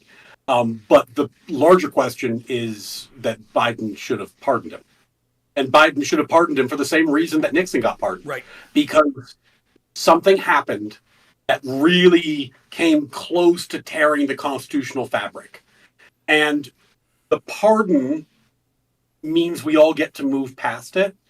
And it also kind of prevents them from running again, really. We don't need to get into that, but you can probably structure it in a way that would do that, or at least make it difficult for them to run again. But more importantly, it prevents you from asking these questions you don't want answers to. Like, now we know about presidential immunity. That might be a bummer. Maybe we were better off not knowing the answer to that question. But, we know now. And the reason, in my mind, that he wasn't pardoned is because running on his corruption was viewed as a good thing. Right. Now, That doesn't mean that he didn't. I've told you, I think what he did was objectively wrong. So I have like, I think that he did something that warranted a pardon, you know, but the question is, are you trying to move past it as a country, or are you trying to keep it alive as a political issue? And if your strategy is to keep it alive as a political issue, then it's going to take a life of its own. And that's what we're seeing now, where, it's like, okay, like, is Trump going to go after some people in a way that I think is like, when it happens, I'm going to find inappropriate? Almost certainly, yes. Well, see, It's not hard for me. you. And that might be where you. I'm gonna. But it's almost impossible for me to imagine him not doing it because it's been kept alive for so long, and that's why you pardon him. You put it to bed. Well, you say this is done. So we're moving past.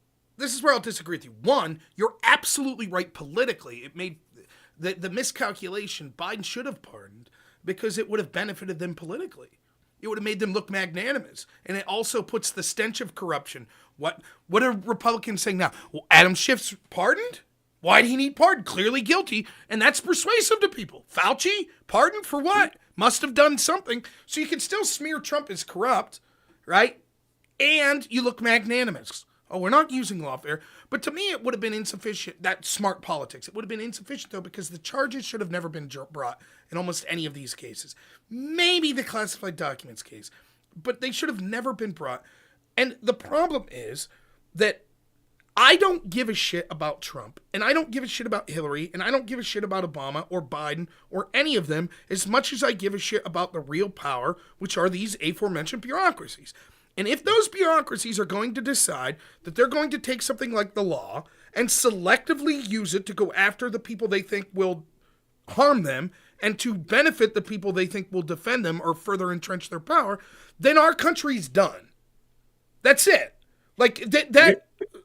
The craziest statement when Biden was talking about pardoning his son, he said, so I remember saying, he's like, this was a political prosecution. And I was like, you're the president. Right.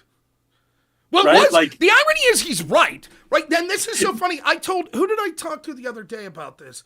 And I think it was Tom Fullery. And I was like, because he was like, well, the only charge that I thought was warranted was the gun charge, but the rest of it. And I was like, you've actually stumbled upon to the exact incorrect position. Because I actually agree that the reason he was charged for the gun charge was political. That's true. That's normally a charge that wouldn't be brought.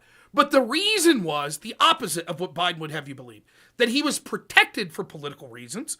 And they got caught with their hand in the cookie jar because some whistleblowers and because of a judge that rejected their insane plea deal. And so they had to make something stick. And it couldn't be foreign lobbying, because if it's foreign lobbying, then the question becomes, well, who was he lobbying to? And now it smears Biden and the Democrats. So if it's just this gun charge. But the problem here is, if it's a political prosecution, right? And it's not Biden who's pressuring them to. We've seen how much Biden loves his son, right? Like, I don't think anyone can question that. Like, I cannot believe that Biden was pressuring anyone to prosecute his own son. He's not that dude. But that means that there was political pressure from other sources to create this prosecution. Who would those other sources be? Well, you know what he would say, though. Republicans. Yeah. But that's what he's going to say. But it's not. He's going to say Republicans, but like, while he's president, he's the DOJ. Yeah. It's the DNC. The DNC saying, it would, like, if, Hunter's obviously done some stuff that's illegal, and we're charging Trump, and if we have a case against Hunter, that looks much more fair-minded. Like, that's the political when he's saying there was political pressure, he's talking about from his own party. Sure. But that's kind of crazy. Like, he's president. What do you mean that they're pressuring your DOJ and you don't have a say in it? Well, I mean, you're absolutely, like, I think I'm right and you're right in this. I think both of those things are true. But like, if anyone's questioning this, the leader of the opposition party when Trump wins the election in 2016, because Obama, spiritually, it's probably still Obama, but elected-wise, who would you say was the leader of the Democrats at that point? It's not Hillary. She lost. Probably Chuck Schumer, right? He's the head of the Democrats in the Senate, right? He goes on national television and says, oh, Trump's criticizing the FBI. You can't do that. They'll find 6 ways of Sunday of getting back at you. Now, here's the most powerful elected Democrat being like, Well, I'm smart enough to know I can't criticize those bureaucrats because they'll fuck me. And they're going to fuck Trump. Right? And all of America should have been like, wait, I don't give a shit if you like Schumer or not, or if you like Trump or not. Every one of us should have been like, wait, what? The people we're voting for and elected can't criticize these unelected people because they will politically, for political motivations, target them? Like, that's insane, right? That's antithetical to everything that this country and the Constitution stands for. And for that matter, the rule of law in general. So for me, it's like I look at this shit and it's like, from that moment forward, it's like, wow, you could just look and you can see this pattern of how that's the case. For me, it's all about rooting out that corruption, making sure that system can't be weaponized. So for me, these cases should have never been brought in the first place. This was always a witch hunt to go after the people that they didn't want to for political reasons. And for me, it doesn't stop until those responsible also face investigation. And so can I ask about the appointments then? Because I think that's kind of the segue, right? Because it's like, all right, if I'm going to wear my like angel and devil on my shoulders for the Trump appointments, right? These are exactly the people you would appoint if you were trying to get kind of like loyalists to help you solidify power and be a dictator. They are also exactly the people you would appoint if you were trying to dismantle an agency. Yes. Because if you appoint a creature of the agency, they're not going to help you dismantle it. That's right. So where do you come out on that? Because I mean, it's literally, I think it is the same people. And it's just, what do you think is happening? I think that I absolutely agree. I don't think it's a dictatorship. Pam Bondi, I have some reservations about, but so far she seemed all right. But Kash Patel is the exact right man for that job, who himself was targeted, right? Make no bones about that. And so he is a man with the right axe to grind as far as I'm concerned. I had this fucking bureaucratic intel agency weaponized against me. We're going to take a look at it now. And I'm not calling for making trumped up charges and going after people for nothing. What I'm calling for is complete transparency, and if there were crimes, for there to be prosecutions of those crimes. Because I think at this point that exposing the crimes publicly are not enough. Everyone who's paying attention in Trump's first term knows the corruption that occurred within our FBI. Chuck Schumer's statement, the illegal FISA warrants, the targeting, the disparity between that and the mid-year exam, all of this shit, 51 former intel agencies saying the Hunter Biden shit was bullshit. Like, it's all obvious. And what were the consequences? Nothing. Biden wins in 2020. They further weaponized law enforcement to go after Trump. You know, nothing changed. And so the same will happen again if you're just like, look at this. Look at all this corruption. And no one's held accountable. And so you have, you know, one or two people resign like James Comey and then it's getting sweetheart book deals and he's a darling of the left on MSNBC. By the way, talk about someone who fell ass backwards into success. Comey, because of his ham-fisted cover-up of Hillary Clinton's crimes in 2016, right, correctly is blamed for fucking things up for Hillary, right? Because well, you know, I'm trying to protect my own ass, but we know Hillary's got a 99% chance of winning, so I'll come out and say, yeah, Hillary fucked up and basically committed these crimes, but we're not going to charge her. No reasonable prosecutor. You know, then opens the investigation like, a week or two later. I hear this every time I debate Destiny. If the FBI was on Trump's side or against Trump, why did they reopen the investigation to Hillary? Well, because an FBI whistleblower went outside the agency and went to the Southern District of New York and said, hey, they're sitting on all these emails from Hillary, which they're refusing to look at. So James Comey had to pretend to open the investigation and go through 500,000 emails in 3 days. That's basically what happened. And then 3 days later, he's like, yeah, we checked it out. It's good. Too late, though. American people pissed. Democrats pissed at him. But then, because of his activism against Trump, now he's the man again. I bet he's still invited to the cocktail parties. Until these people suffer. Peter Strzok's still collecting a pension. He fought in court and won that. Kevin Kleinsmith lost his license to practice law for 1 fucking year. If you were a prosecutor and you changed evidence to materially be the opposite of what it was saying in order to jail someone, you think you would have received a harsher punishment than Kevin Kleinsmith? I think so. But for me, the thing I wanted to see was less prosecution and more. And unfortunately, this was a Vivek Ramaswamy idea, and he's not with the team anymore. So I don't know if they're gonna follow through. But he had this fucking genius idea where, you know the Chevron case. Yes.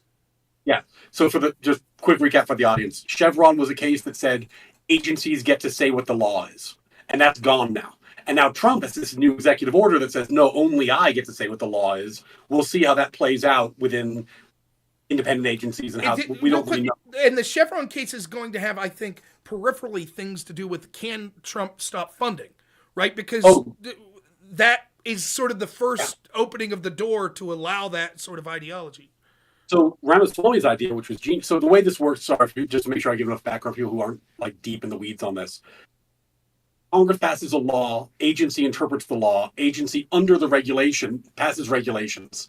And then if there's a challenge in court and you say, hey, agency, you said that I have a pond in my backyard and that's governed by the EPA and I can't build back there. It's not a pond, it's a puddle. The agency could say, well, actually, we are charged with interpreting of the law, and we get what's called Chevron deference. So the court can't disagree with us unless we're just manifestly wrong. Clearly, arbitrary and capriciously wrong. That's gone now. And so now courts can look at agency decisions. And that means there's a lot more oversight. Ramaswamy's idea was have the agencies say, in light of Chevron being dead, and this no longer being the law of the land, we find that 85% of our regulations are unconstitutional, and we rescind them. Just gone. The problem is the next guy can't rebuild the regulations because they don't have the deference to. You're going to get challenged in court, and you no longer can win automatically. So, if they did something like that, you don't want dismantling the bureaucracy, like. Doge is very focused on the money right now, which is a really hard fight because discretionary spending isn't that much of the budget. But if you want to gut the bureaucracy, you could, with the stroke of a pen, deregulate.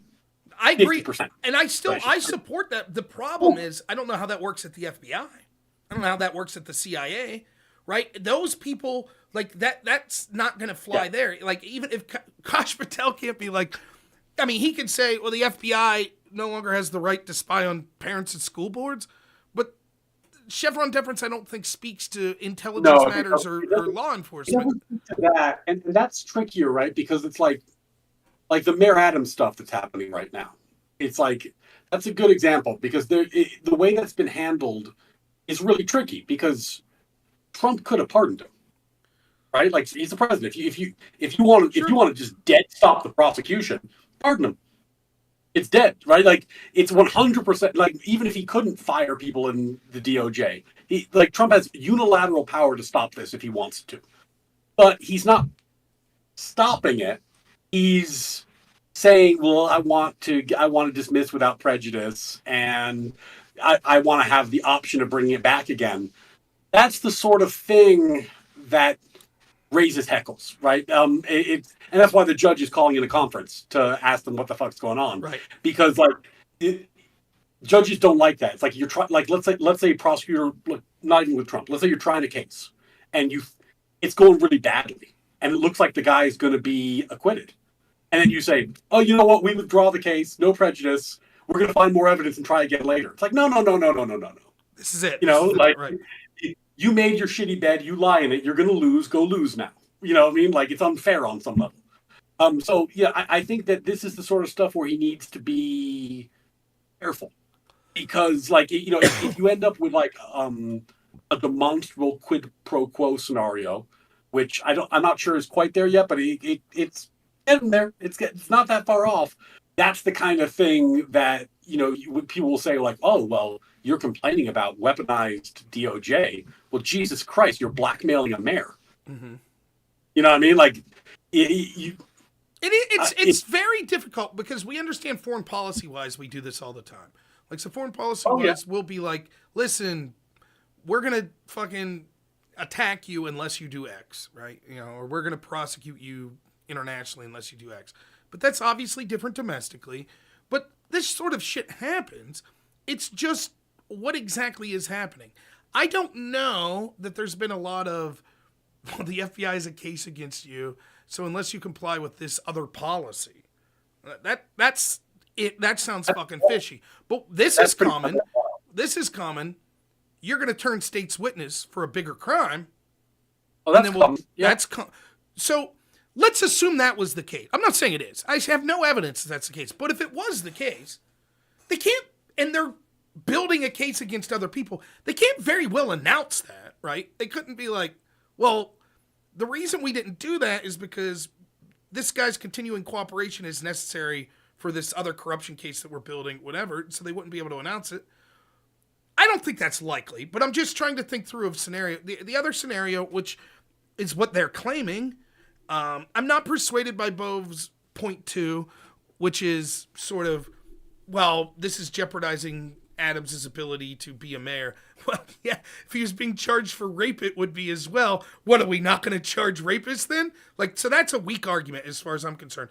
But the first argument I think is a good argument, which is we think there's at least an appearance of political targeting. And in that world, maybe what you do instead of pardon is you dismiss without prejudice, you investigate that potential political targeting.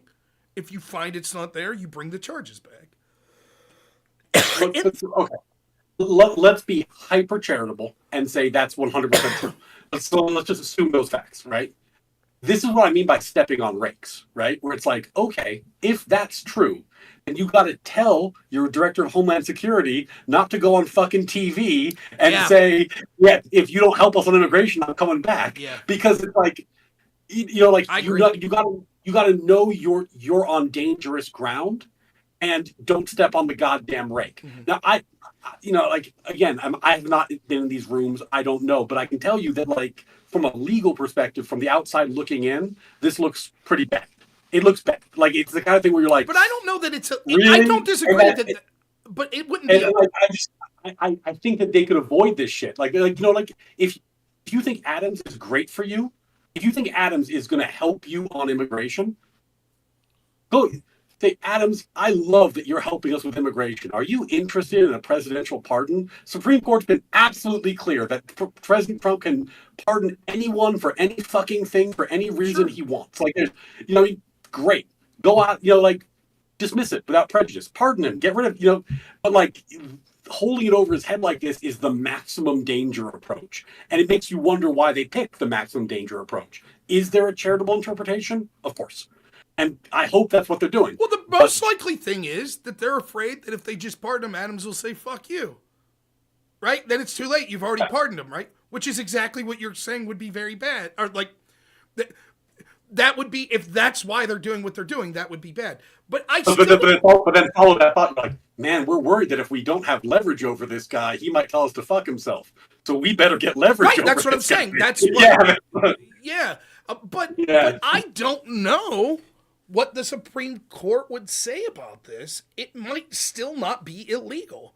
It could literally be that, I mean, if the higher branch of the DOJ or the FBI says drop the fucking charge, you drop the charge. And that doesn't mean that it's not corrupt. It doesn't mean that it's not contemptible. Yeah. I don't know I would have to really look into whether or not that's illegal or not.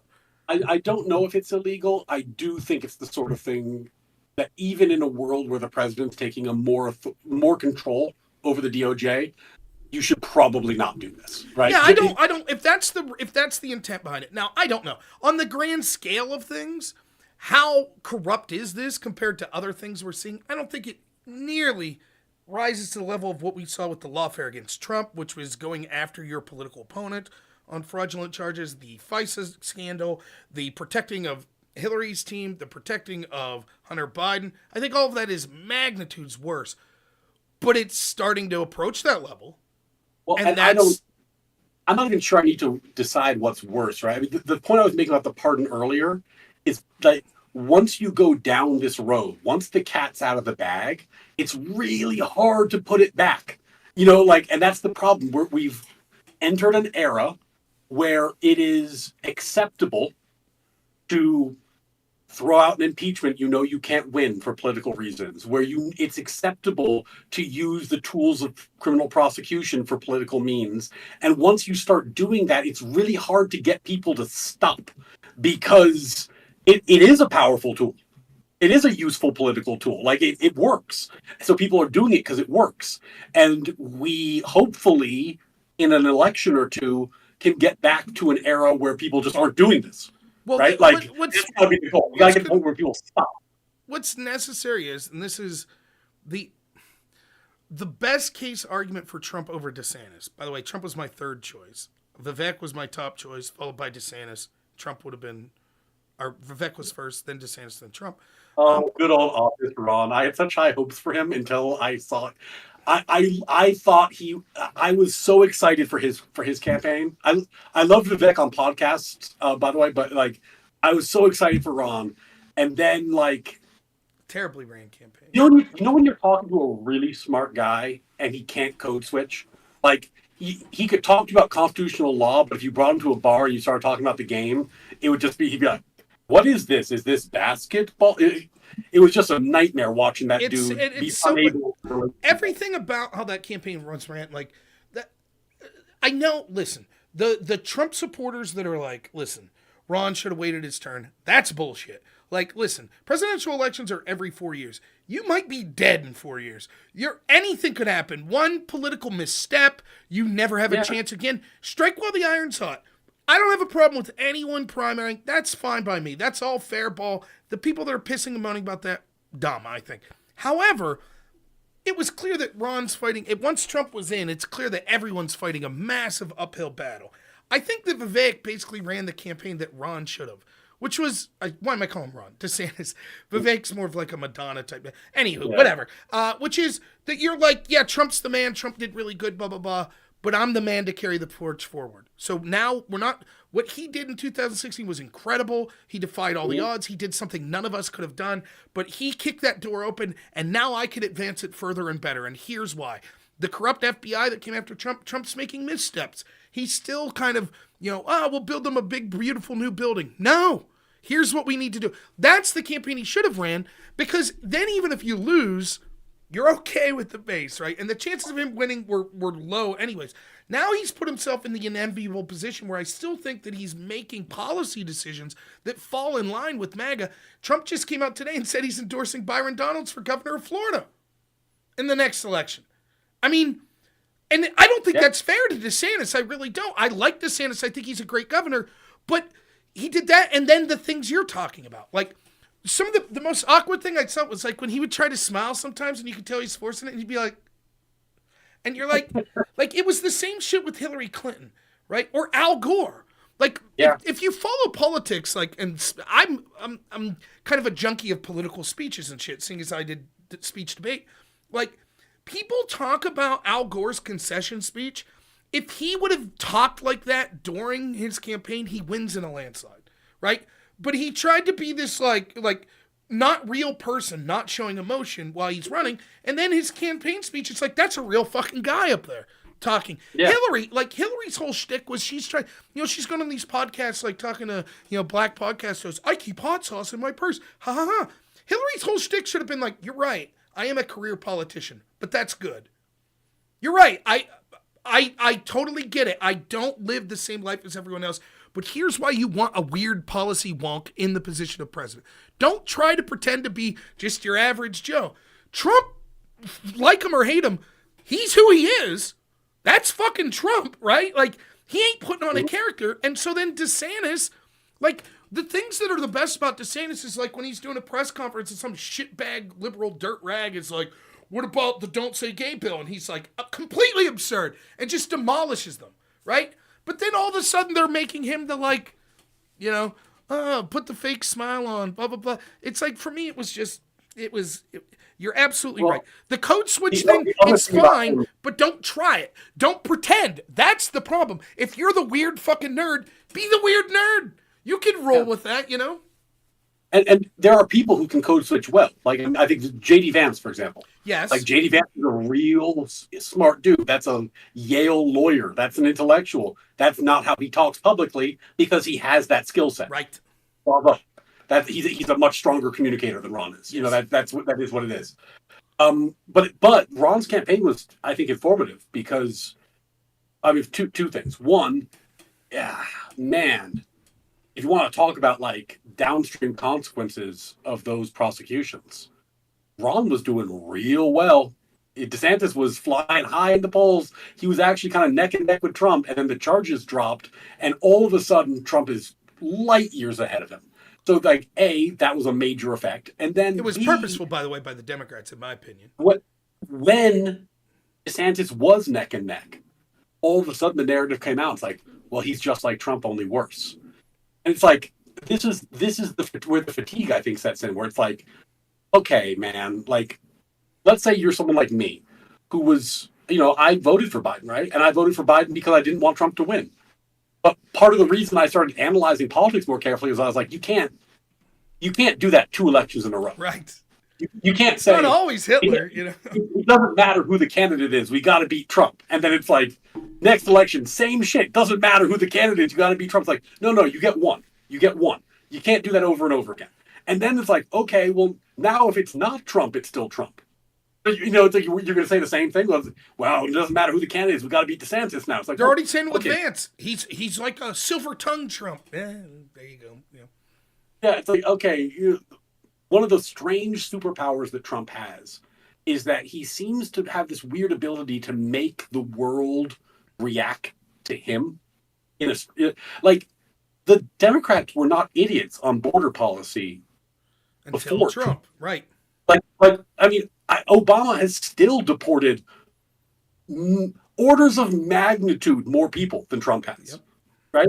Now, he did it in a democratic way. I'm going to do DACA. I have this like smiley face on it. And then I'm not going to like shed a lot of light on the fact that I have a huge deportation policy. Okay. But the point is, you can be a hard nose on immigration and be a Democrat, but not in a post-Trump era, because the Democratic policy literally became the opposite of whatever Trump did. That's not a goddamn policy. That's a reaction. And that's because, in my opinion, that to them, he's the first president or serious contender that represented someone being outside the establishment orthodoxy. He's the first person that the bureaucracy said, like, we don't know that we can control this guy, that he'll be on board. Like, even with Obama, I think they knew this dude's basically going to be on board with us. And I don't think that the bureaucracy controls 100% of the shit. Like, I think the president and some high-level politicians get some wiggle room on some issues. But in general, the devil's in the details, and the bureaucracies are the ones that control that. And I think they're perfectly fine with Hillary. They were fine with Obama. None of them were a threat to sort of the establishment orthodoxy. But Bernie would have been. And they took care of him in the primary, right? Tulsi would have been. Jill Stein would have been. Gary Johnson would have been. None of those people, Ron Paul would have been. They'll take care of them in any way they can. Something unique happened in 2015, 2016, which was it's the old strategy of you can't blow up the well. You have to poison the well. In other words, you can't be too censorious. You can't make the game obvious, right? That it's rigged. And so you need to give the people the illusion of choice. And Trump, to me, is synonymous with Brexit. Whereas I think the bureaucrats, the establishment in Europe were like, yeah, clearly we could put our thumb on the scale of this vote enough and we'll win Brexit. And then they lost. And I think that's what happened with Trump. They were like, good. Like, you could even see it from, not as blatant as I'm saying, but you could see it from, like, books that were written about this, that Hillary's team was like, yes, let it be Trump. We don't want to go against you. Let it be Trump. They were confident. They were like, trust us. We're going to whoop this dude's ass. And I think it was the same in 2024, which is hilarious. I think that the timing of the indictments of Trump were specifically designed to, yes, be taking place during the general election, but also to come at the time they did in the primary to make sure that it was Trump, because it was predictable that the Republican base would be infuriated and say, fuck it, it's Trump or nothing at this point. And that's exactly what happened. It effectively ended the primary. You're right. And at that point, it's like, well, it's going to be Trump, and DeSantis is out. I think DeSantis should have made adjustments there, but that's to me, I'm a single issue voter who has the best chance of dismantling or dealing with this corrupt bureaucracy. And that's basically it. No, I consider myself a populist first, which is where I get that. Second, I consider myself libertarian adjacent. And then lastly, I consider myself conservative in that order, it's funny because when I'm doing a lot of these online debate spaces and shit, I would have a lot of people tell me like, well, you're the best conservative debater. I'm like, but I'm that conservative? Am I? Like, because it's like, I don't know, like now you got like Andrew Wilson, them on the Crucible, who I'm friends with, but he's far more conservative than me. Like he's Christian nationalist. Yeah. So it's like, but I would go on there and like you said earlier, like you get pigeonholed as, I'll just give you one example. This guy apologized to me for this last night, but I'm talking about why we need to stop sending money to Ukraine. And this guy's like, fuck you, man, sucking Putin's balls. And I was like, well, what's you lefty? He's like, nah, I'm a paleo conservative. Now, I'm not great with terminology, but from my memory, that's basically like Pat Buchanan's movement, who is all but an isolationist. So I'm like, what the fuck have I said that you think Pat Buchanan would be against? And this guy's like, well, you were saying why we shouldn't send money to Ukraine, so clearly you love Putin. I'm like, I fucking hate Putin. If it was up to me, we'd stop funding Ukraine today. Ukraine would beat the shit out of Russia. They leave tonight, and the people of Russia oust Putin. That's not going to happen, but to me, that would be like, yay, best case scenario, you know? But I'm instantly smeared as, well, you must love Putin because of this policy. Or if I say, well, I'm against political prosecutions, so, you know, I didn't like what was done to insert anyone, you know? Wow, then you're sucking their balls. You support them. You're filleting them. It's like, what the fuck are you talking about? Like, it's so frustrating. I actually find it the opposite, truthfully. Like, I told Destiny this when I was talking to him. It's funny because you brought it up. It was that same weekend that he was in New York, where he's talking to all the DNC people, and then the fucking scandal drops like fucking 2 days later. So I'm like, oh, that's... By the way, apparently he's out there today talking all about this. As an attorney, that's bad, right? He should probably keep his fucking mouth shut. Maybe. It depends. Now there's a complaint against him. Yes. So like there's actually the case has been brought, right? So now that the case is, you can do a bit more PR when the case has been brought. Before the case comes out, it's like you're trying to negotiate a settlement. So if you're like talking shit publicly, you know, how are you gonna, you're not gonna negotiate a guy that's now. I mean, I assume he's following his lawyer's advice, who would know better. So you know, it's not necessarily the worst, but it depends. In any event, that was my fucking welcome to the internet moment, because I'm like, oh, I'm going to talk to Destiny. This is going to get like fucking 50,000 views, and people are going to see my little ass X account, and it's like, yeah, they're going to see it, and they're just going to be, it's all going to be, why do you support revenge porn? So that was fun. Hey, that's great. Yeah. What I was telling him is the reason I started watching his content ever, right, was because he was talking politics, and he was talking about all this, you know, pretty left-leaning stuff, and I see the fucking gun up on the wall. And it's like, oh, that's actually, to me, that's an indicia of a human being with a thought in their head. Mm-hmm. Because you hold a position that is inconvenient for your side, right? And if you were just orchestrating the perfect... This is why I cannot stand Gavin Newsom. Because I feel like he's just saying the things that play to the California crowd.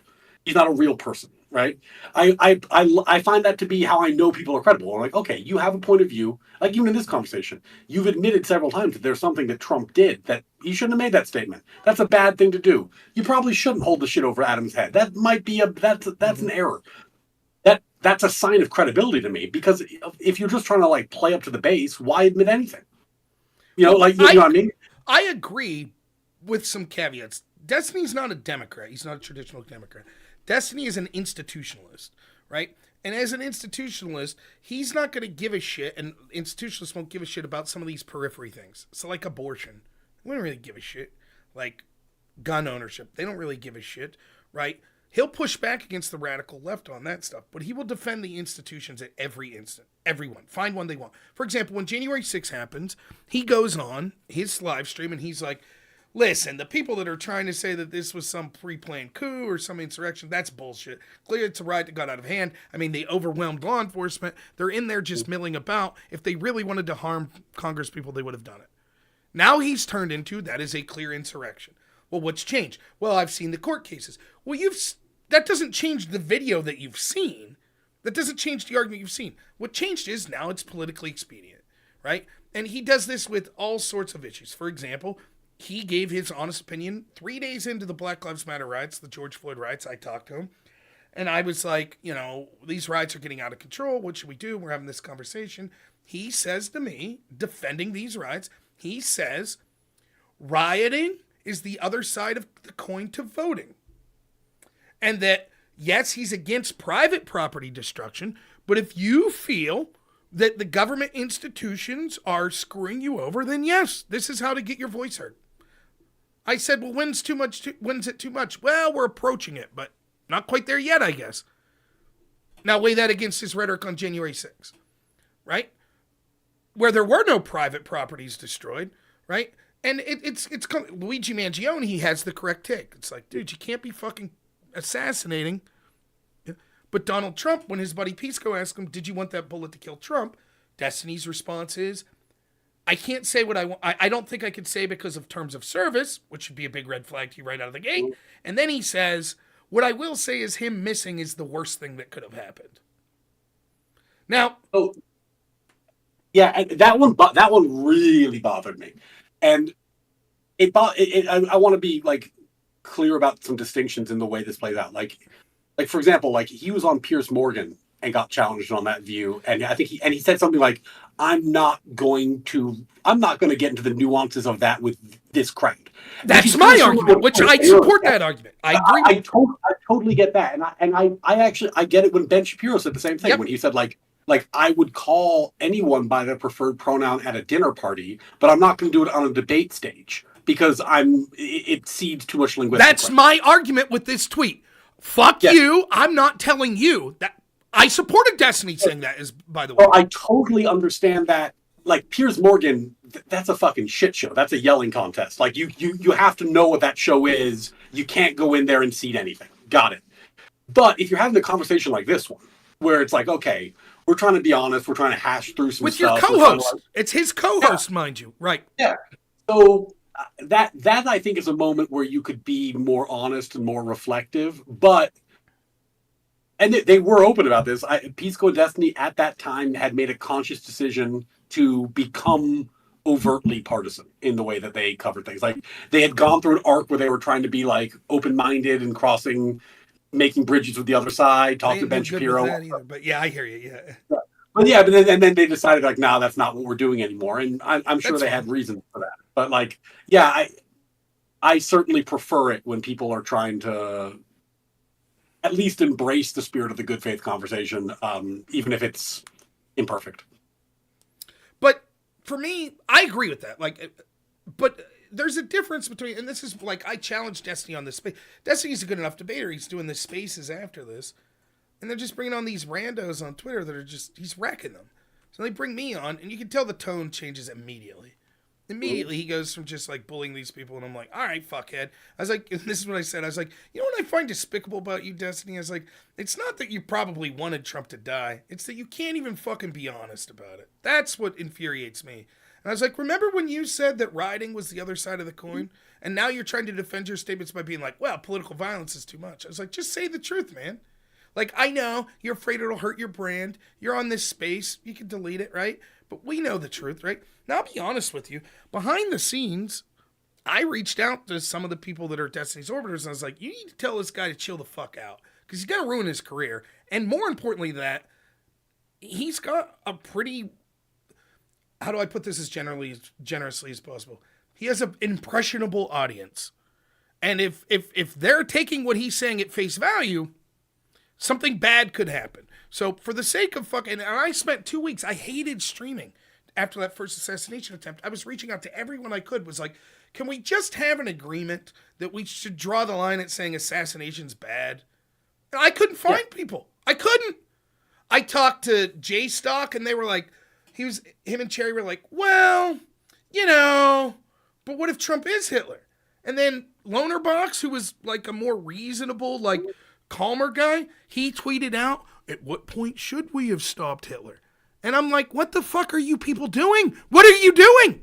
Right? Like, this is insane. And so, like, I'm talking to these people about all this shit, and I was willing to give the benefit of the doubt to Destiny that's like, you're spiraling. He had some shit going on in his personal life. That's a very bad moment that week for Democrats, because I think a lot of people realized, Trump looked like a boss after that. He stands up, he's yelling fight.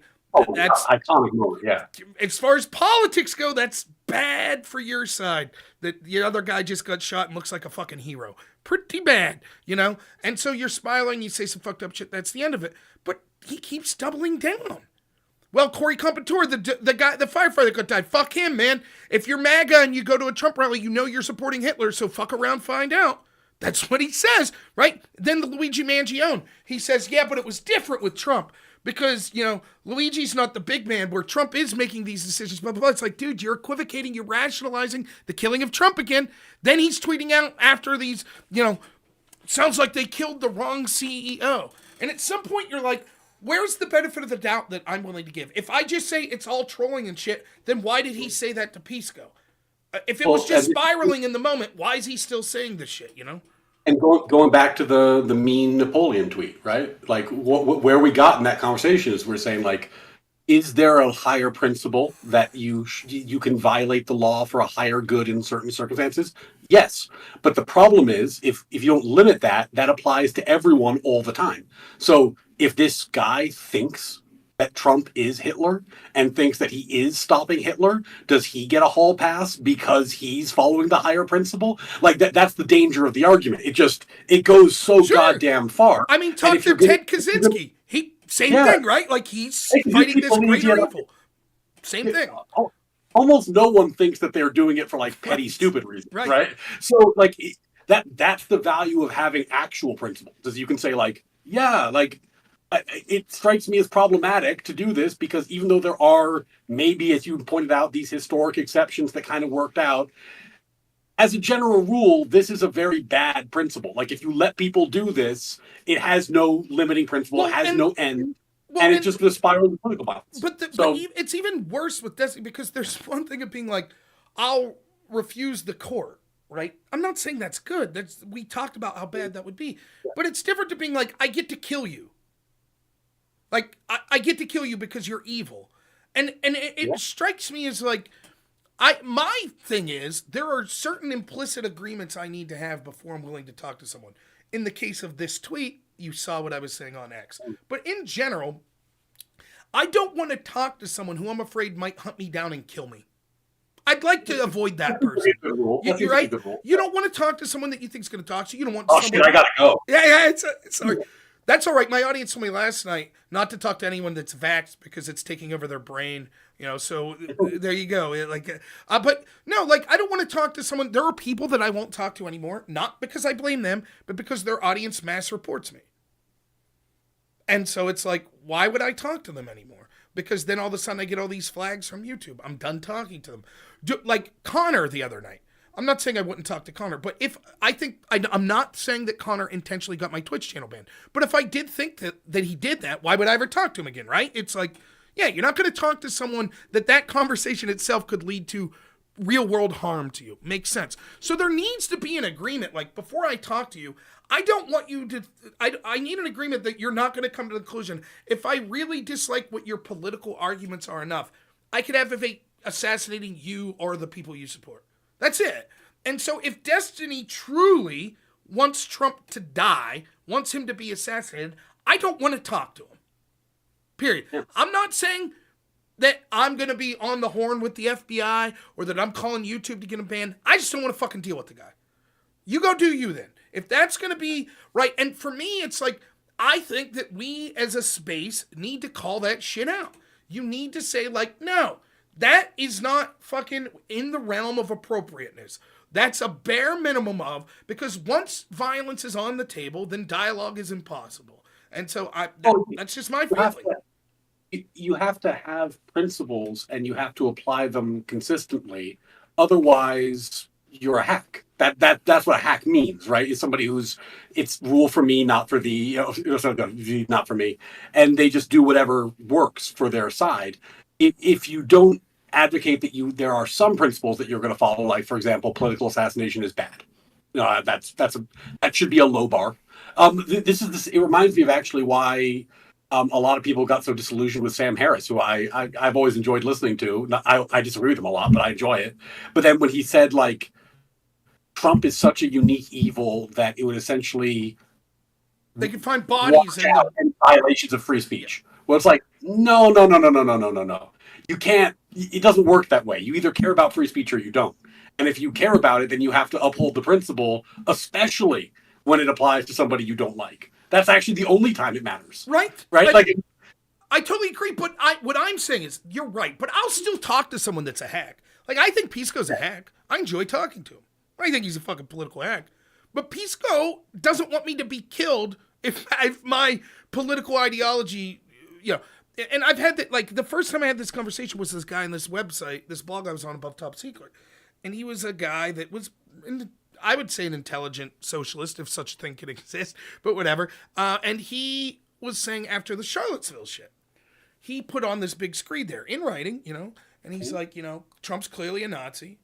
And at this point, if you still support him, you're clearly a Nazi. And everything should be on the table for each and every one of you. And I'm like, well, that's pretty vague. What do you mean? And he's like, well, you know, and he's trying not to violate terms of service. He's like, you know, I think you could intuit. And I was like, okay. I was like, so you're saying if I still support Trump, I'm a Nazi? Yep. And you're saying that everything should be on the table. I would assume that means violence. Yep. And that would mean up to and including death. And he says, well, depending on the level of your power. And so if Trump's clearly going to lose the election in 2020, then we don't need to kill him and you. But if enough of you are going to vote for him, then yes, we would have to start killing you. And I'm like, you just called for the genocide of half of America, or half of America's voters.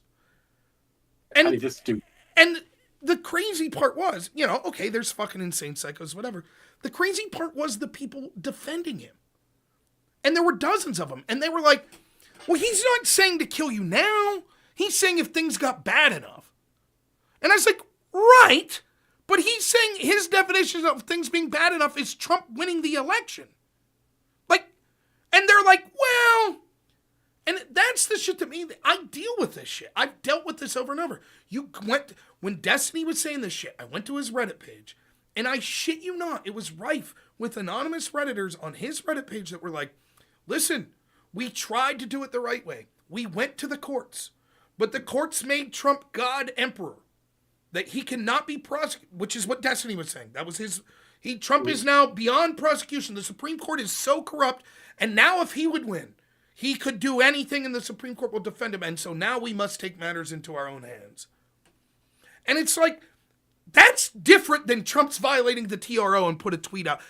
Power-wise, Trump's obviously more powerful than the Reddit person. I get that.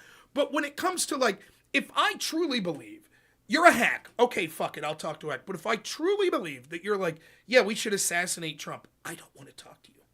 Fuck you. Well, I don't know how I would like to make it more clear. You know? Those are the people, and I mean, on some level, it is, you know, it's like, okay, it's a Redditor versus the president, as you said. So this is a very different. Of course. Sorry. But in a very real sense, I actually think those are the people who got Trump elected. Like, yeah. I think that the overreaction is meat and drink for the right, because people say it all the time. It's like, I like that he's pissing off the right people. It's like, and this is what we were saying before, like the left, in order to become competitive, has to disavow these morons. Because if you're going to take the position, it's like, oh, well, you know, you see this with Free Palestine people sometimes. They're like, well, I get to punch your baby. Because punching a baby brings awareness to Palestine, and punching a baby is much less harmful than what's happening in Palestine. The genocide. So I get to punch your baby. It's like, you're a lunatic, and you're a loud lunatic. And the louder you are, and the more of a lunatic you are, the more that's what the left looks like. And then Vance is going to succeed Trump, because anybody could beat you assholes in an election. Well, that's why. Like, the thing that you're saying is fucking crazy. Right? That's why I'm fine that the Joe Rogan of the left should be Destiny or Hassan. Great. In different ways, they're both fucking insane. And they're just like, when people see it, like just how insane, like you're the DNC chair. And if you're sitting, I'm not saying they knew Destiny's coming. You're goddamn terrorist. Right. You're like a Houthi pirate. Like, come on. It's just, yeah, he did. Hassan's fucking, plus Destiny's smart and can articulate shit. Hassan's a fucking idiot. Hassan's, you know what Hassan... Destiny talked to me for an hour and a half about Supreme Court law. There's no universe in which Hassan has that conversation. No. Hassan's... no universe. But... Yeah. So we're not comparable in terms of intellectual violence. Right, but Hassan's attractive. So... Right? Oh, that's true. I honestly, like, people might think that's slippant, but it's not. Like when you're talking about cultivating an audience, being attractive helps. Really does. I'll tell you, and this is going to sound shitty. I don't know if you know my friend John Burke. John Burke's this like Marine. He did fucking this show with John Cena. It was on like fucking Spike TV or something. Like, he's a chiseled fucking Marine looking dude, right? And like, I remember one time I'm like, yeah, John Scoy, like, listen to him. And my wife's like, yeah, I actually have some some of my friends listen to him. I was like, oh, they're really into politics? She's like, not really. It's just like, oh, okay, I got it, right? Like, all of these people, by the way, there's no shame in saying this. There's a reason that Hassan's got a really big audience. There's a reason that Destiny's got a really big audience, right? And there's a reason that I don't. And there's all sorts of things that factor into it, right? Apparently, you could be a fucking huge politics commentator without knowing shit about politics, like Hassan. But there are things that he's cultivated an audience that likes him. And I think that, being attractive is one, his, being attached to who he was, being the nephew of Cenk and sort of having that built-in sort of advantage. I think that he is entertaining to the type of, not to me, but to the people that are, there's different types of entertainment. And the same with Destiny. Like, Destiny is prolific in the amount of shit that he puts out. He's streaming like 7-8 hours a day, almost every day. He's doing like game shit, drama shit, politics shit. He's very hyper aggressive, which people find entertaining. So, I don't shit on any of that. But as a message of like, there's one thing to advocate for your political party like I am now, or like Destiny is now. It's another thing to mainstream it. It's another thing that like you're sitting down with fucking the DNC chair, right? Yeah. And it's like, if you're out there saying like every Trump supporter fuck around and find out he's so evil, if you get shot, you basically should have known better. Like, good luck. If that's what the Democrats want to become, I'm here for it. I'd rather them become fucking sensible and be a party that at some point I could potentially vote for. But if that's not on the table, which it doesn't seem that's on the table, then I say go for it. Put those fucking people out there. Put his son out there with the Houthi terrorists. Have at her, man. Have them sitting right next to Kamala. Have all three of them there on a stage together and leave the American people seeing it, I'm going to have to run in a few because we've been doing... I have to be up by 10:30 too. Yeah. But I think, look, that's my dream scenario is Trump succeeds in really taking a huge chunk out of the administrative state, and we remove a huge chunk of the bureaucracy that's been unaccountable. And then the parties, free of that burden, become sensible again. And because they become sensible, they put boundaries on each other's behavior. Because the other side's being sensible, you can't be that crazy or you're going to lose, right? And then things can go back to something that approaches normal. I do think the house has to get cleaned first, because you can't. It's the same thing that happens in Argentina. Like, you can't clean house when it's business as usual. You clean house in the moment of insanity. And that's where we are right now. And that's... The way I put it is, if there's structural problems, you demolish and then you rebuild. And we're at demolish. Yeah. That's where we're at. I want rebuild. That's what I want. But if you start rebuilding on a shaky foundation, you end up with the same problems 4 years from now or 10 years from now. So you have to... I'm with you 100%. That's what's necessary. And Trump's not going to be a rebuild guy. He's not. But he is a demolish guy, right? And it's like, so maybe the right guy now. Would he be the right guy, like, if you could clone Trump or if you could allow him to be reelected? By the way, that's my troll lately with all these fuckers. Trump 2028. Let's do it. But if you could clone him, would he be good? Like, if we root out all this security bureaucratic shit, and the world becomes like much more stable, do you want him in 2032? Probably not. You're like, I'd like a calming voice, sensible person, right? But we're not there yet. And I'm with you 100%. Listen, I personally, I've ran as a Republican for Congress. I don't really care for the Republicans, if I'm totally honest with you. I think they fucking suck most of the time, too. If you're a free-thinking person, no other person will ever completely agree with you politically, which means that no political party ever will, unless it's a party of one and it's you. So I want viable parties. I want parties that both have a chance to win, that both have, even if I disagree with them, policies that you're like, I can see where these are coming from. Like, I'm a small government guy, but I'm not against hearing like about welfare programs and things I'll listen to that. But the problem is right now, I feel like we for years had two bureaucratic state parties, basically. And now we have a populist party and what MAGA's become, and fucking just insanity. They're Hitler. We have to stop them at all costs party. And so for me, I want to get back to, sensible shit. And I want to get back to a world where I could come on here and yell at people and they could call me fat and shit, and then we could laugh about it at the end of the day and go our merry way, instead of people like thinking like, maybe someone needs to take this motherfucking guy out. Like, that would be nice. It would be nice to get back to, that world. But Yeah, I mean, and look, I think that there's maximum incentive. They haven't shown me that they're doing it yet, but there is maximum incentive for the Democratic Party to get their shit together, because, at least to me, J.D. Vance looks like a fucking wrecking ball in 28. yeah. Like that dude. What'd you think about that pick when it happened? I For didn't. VP? I didn't get it at first. Like I mean, I like Hillbilly Elegy. Like, I mean, like I like the book. But like I didn't understand what he brought them, so I didn't understand why they did it. And then I realized, watching him, you're like, oh, what he brought is that he's the best communicator of all four of them by a margin that's like stunning. I knew like, it. I knew it immediately. Really I knew it was a good, like, in this whole he's weird attack. I knew it was a fucking horrible attack because, for one, the dude was like a top debater at Yale. And I know a little about that. Like, this guy, you may hate his policies, but that motherfucker can speak. Wait and see. And I'd seen him speak before, right? And not in person, but seen videos of him. And I knew it. And it was obvious to me that he is like, even more than Trump, he is sort of a like rural American populist. And so I was like, it's all good. And so right out of the gate, I remember arguing with Pisco and them. They're like, well, will you at least admit that this pick of J.D. Vance was a huge mistake? I was like, you'll see. I was like, I correctly predict, and my audience still hates me for this. Who do you think won that debate between Trump and Kamala? Oh, I thought she won that. Me too. I don't think he did well. I think she did poorly. He did way worse. That's what I thought. Yeah, I would give her like a C and him a D is how I would. Yeah. But I would, and I said going into that debate, I don't think Trump will win. I think he'll get off in the weeds, and that's exactly what happened. I gave my strategy for what he did, should do. He did poorly, I thought. But I was like, I'd be willing to bet the farm that J.D. Vance beats the shit out of Walz in this debate. I was like, and I'm talking to all these people. I wish I never would. I'm not a big better, and I wouldn't do it anyways with politics. But oh my God, I couldn't believe how confident, like, oh, Walz is going to clean his clock. And I was like, good luck.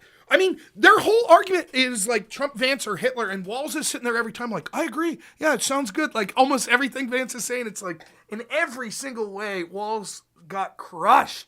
And I was just like, I think Vance is setting himself. No, anything could happen, but Vance is setting himself up quite nicely for a run in the future. Vance has a really intense gift as a communicator, which is that he can talk about complicated things in very simple terms. Which is, if you've ever seen like Justice Scalia give a speech, he talks about originalism, which is a pretty heady subject, and it just sounds like the most common sense. Like he's not using any long words. It just makes sense why you would believe this to be the case. It's my strength. It is probably my biggest strength too.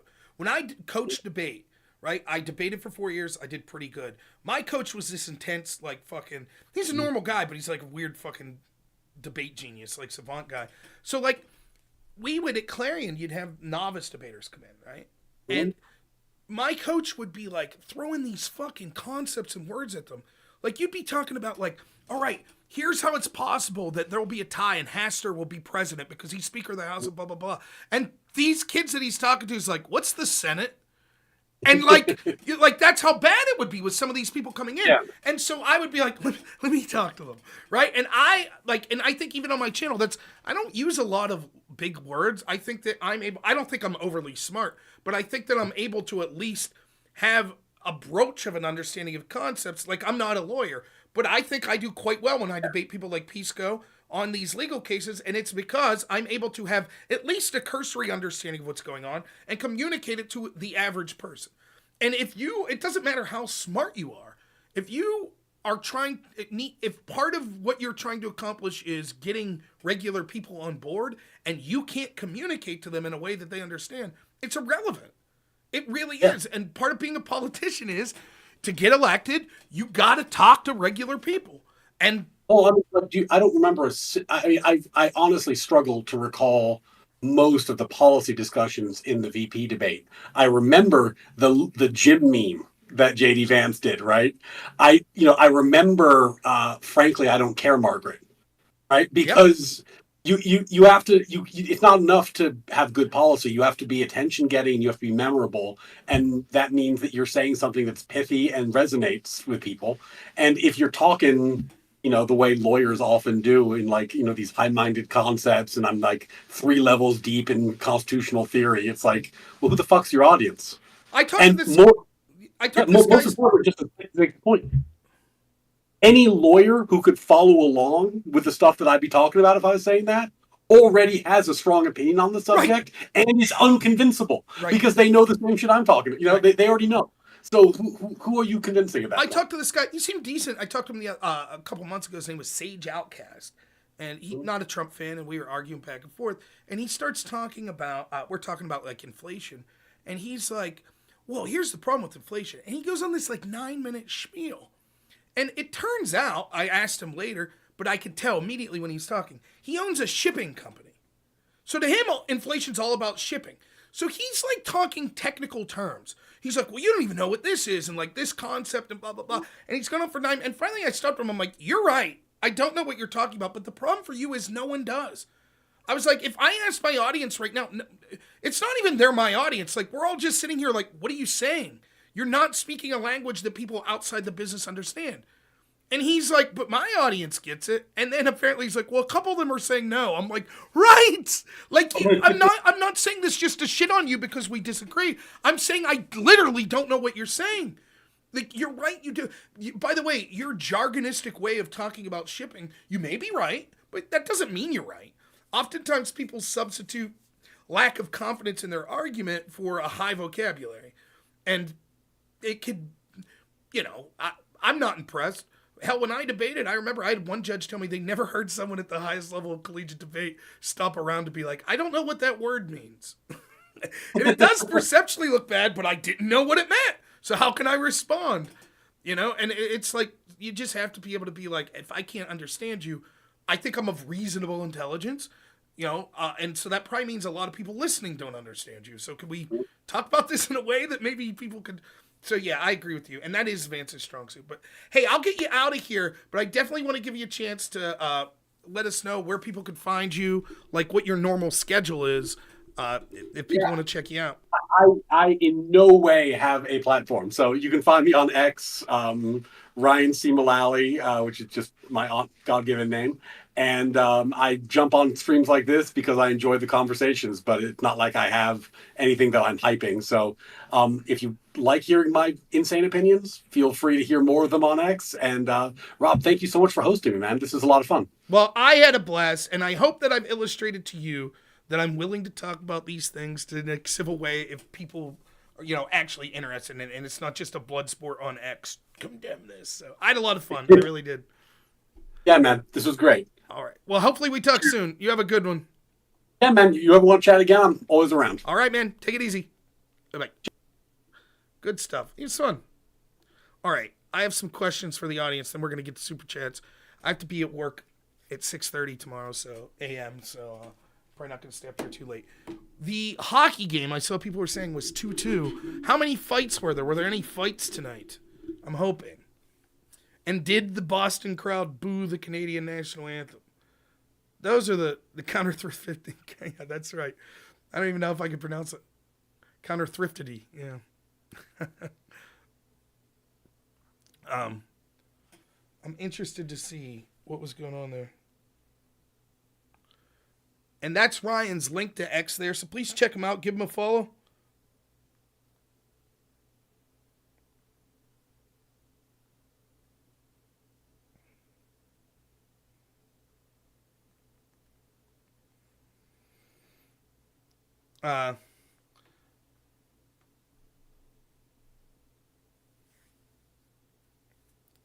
No fights. Womp womp. That's all right. Let's get to super chats.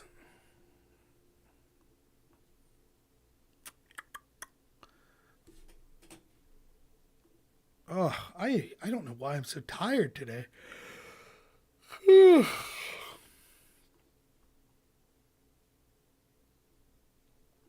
I like watching chess videos online. I saw that Magnus Carlsen, the World Chess Championship, did Joe Rogan's show today with Tony Hinchcliffe, so I'm excited to see that. asking political nerds about. Yeah, but there were people literally updating the hockey score in the chat, EOD. So I thought maybe. All right, let's do.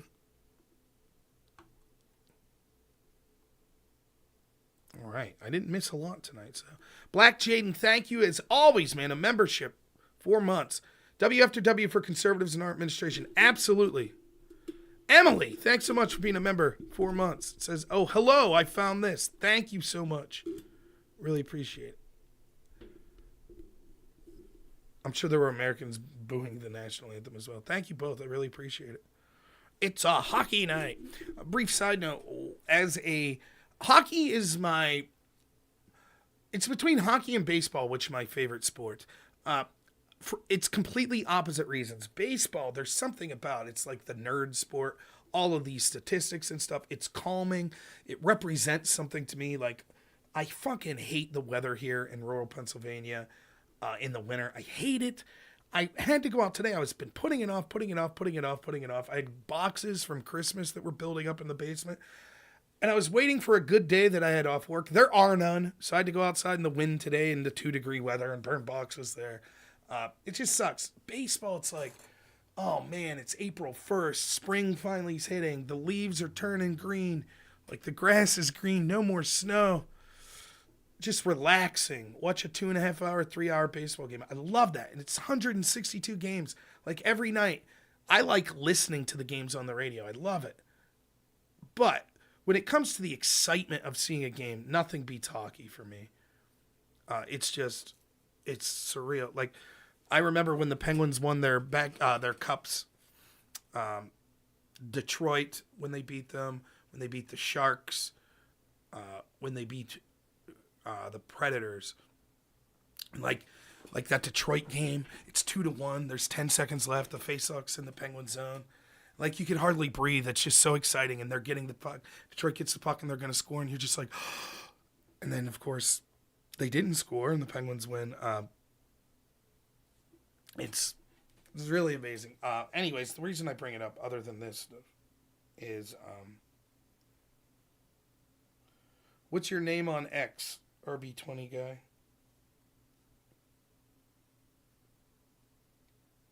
Did you send it as a DM? Roar, thanks for the super chats. It's hockey's the best sport to watch, in my opinion. It's definitely the best sport to watch live. But I think it's the best sport to watch in general.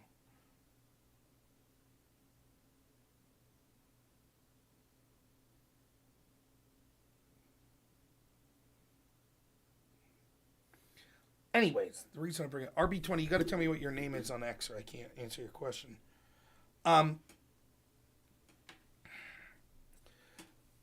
The guy who did the radio and stuff for the Penguins, Mike Lang, for years, he was so good, man. He passed away last night, which is an incredible bummer. He was a big part of my childhood. It's a hockey night! And every time there was a goal, he'd be like, he had like little catchphrases. He'd be like, hey, shouts and squaws, Sidney Crosby, smiling like a butcher's dog. Or there was, getting the fast lane, Grandma, bingo's about to roll. Michael motorcycle. Is badass, man. Like, I know it might sound cheesy to you, but man, Mike Lang, a big part of my childhood. When I was like, shit, how old would I have been? Like 11, 12. My room was all Pittsburgh sports, and on my wall that was like my big wall, I had all my 91, 92 Penguins Stanley Cup champions back to back. It was amazing. That guy was a big part of my life. So it's a weird nostalgia thing. But yeah, Mike Lang passed. Hopefully they build a statue to him here outside PPG Arena. All right.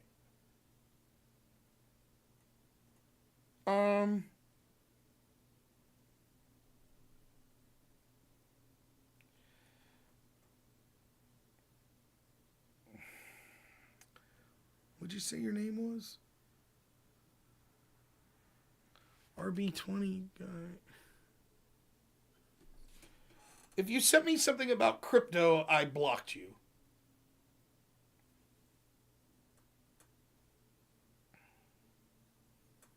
Not trying to be an asshole, but I assume all of that shit is complete nonsense.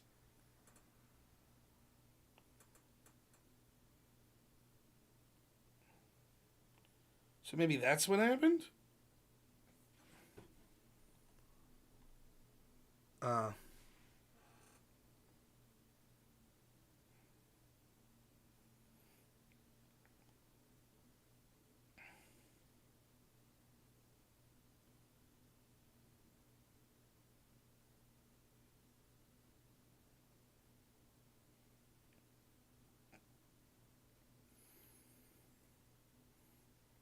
but I'm looking at my block list and it was about a tweet and a PR image. I'm honestly not seeing it. Let me check again.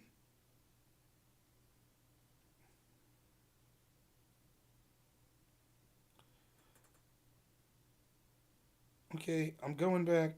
How many days ago did you send this? Stardust, AV, Harry, Sean, Wick, Lactoid, Andrew Wilson, Zetsui, Fallen Heathen, Potentially Criminal, Connor, Fabian Liberty, Stevie Steak Knife, Sick, Goat, James B, Non-Employable, IP, Black Elk, Andy Belton, Ernesto, and Ryan. It's not showing up. For whatever reason, and it's not saying I blocked you either, so I don't know. Try resending it? Sorry, I know this isn't exciting content. 30 minutes ago. Yeah, it's definitely not showing up. The only people that have... 2 hours ago, someone named Ernesto messaged me, and then just Ryan that I was just talking. Yeah, just ask me the question here. But I do get a lot of like DMs that are like, hey, I'm a hot, you're really attractive. Want to talk sometime? Block. I'm starting an exciting new meme coin. Do you want it? Block. So, yeah, I did not get your DM. Maybe there's another account with my name and you sent shit to that? I don't know. I've heard people say there's someone with a name similar to mine.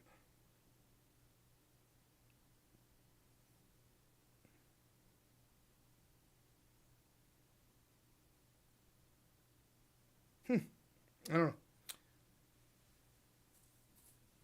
That's true, Emily. I could answer. Anyways, we're going to wrap up here, so I'm going to get to bed. I got to be up, like I said, at 6:30 in the morning to be at work, so hopefully I'll try to stream tomorrow night. Maybe we'll do a call-in show or something like that. The one thing about a call-in show now, enough people are happy that my Twitch channel got banned for violation of terms of service, thanks largely to Connor, that I wonder if they'll try to sabotage my YouTube channel now if I do a call-in show. So I'm banned on Twitch, at least for 30 days. And then we'll see if it goes longer than that. But anyways, I enjoyed the conversation. I thought Ryan was cool, so I'll put one more out there. Check out his X account. He was a lot of fun to talk about. I'd be happy to talk to him again. Enjoy this winning, man. It's still feeling good. So remember, all of the gnashing of teeth. Remember, for a while, it was Trump's picks were the worst. We had to fight each and every one of them. They lost all of them. They lost them all.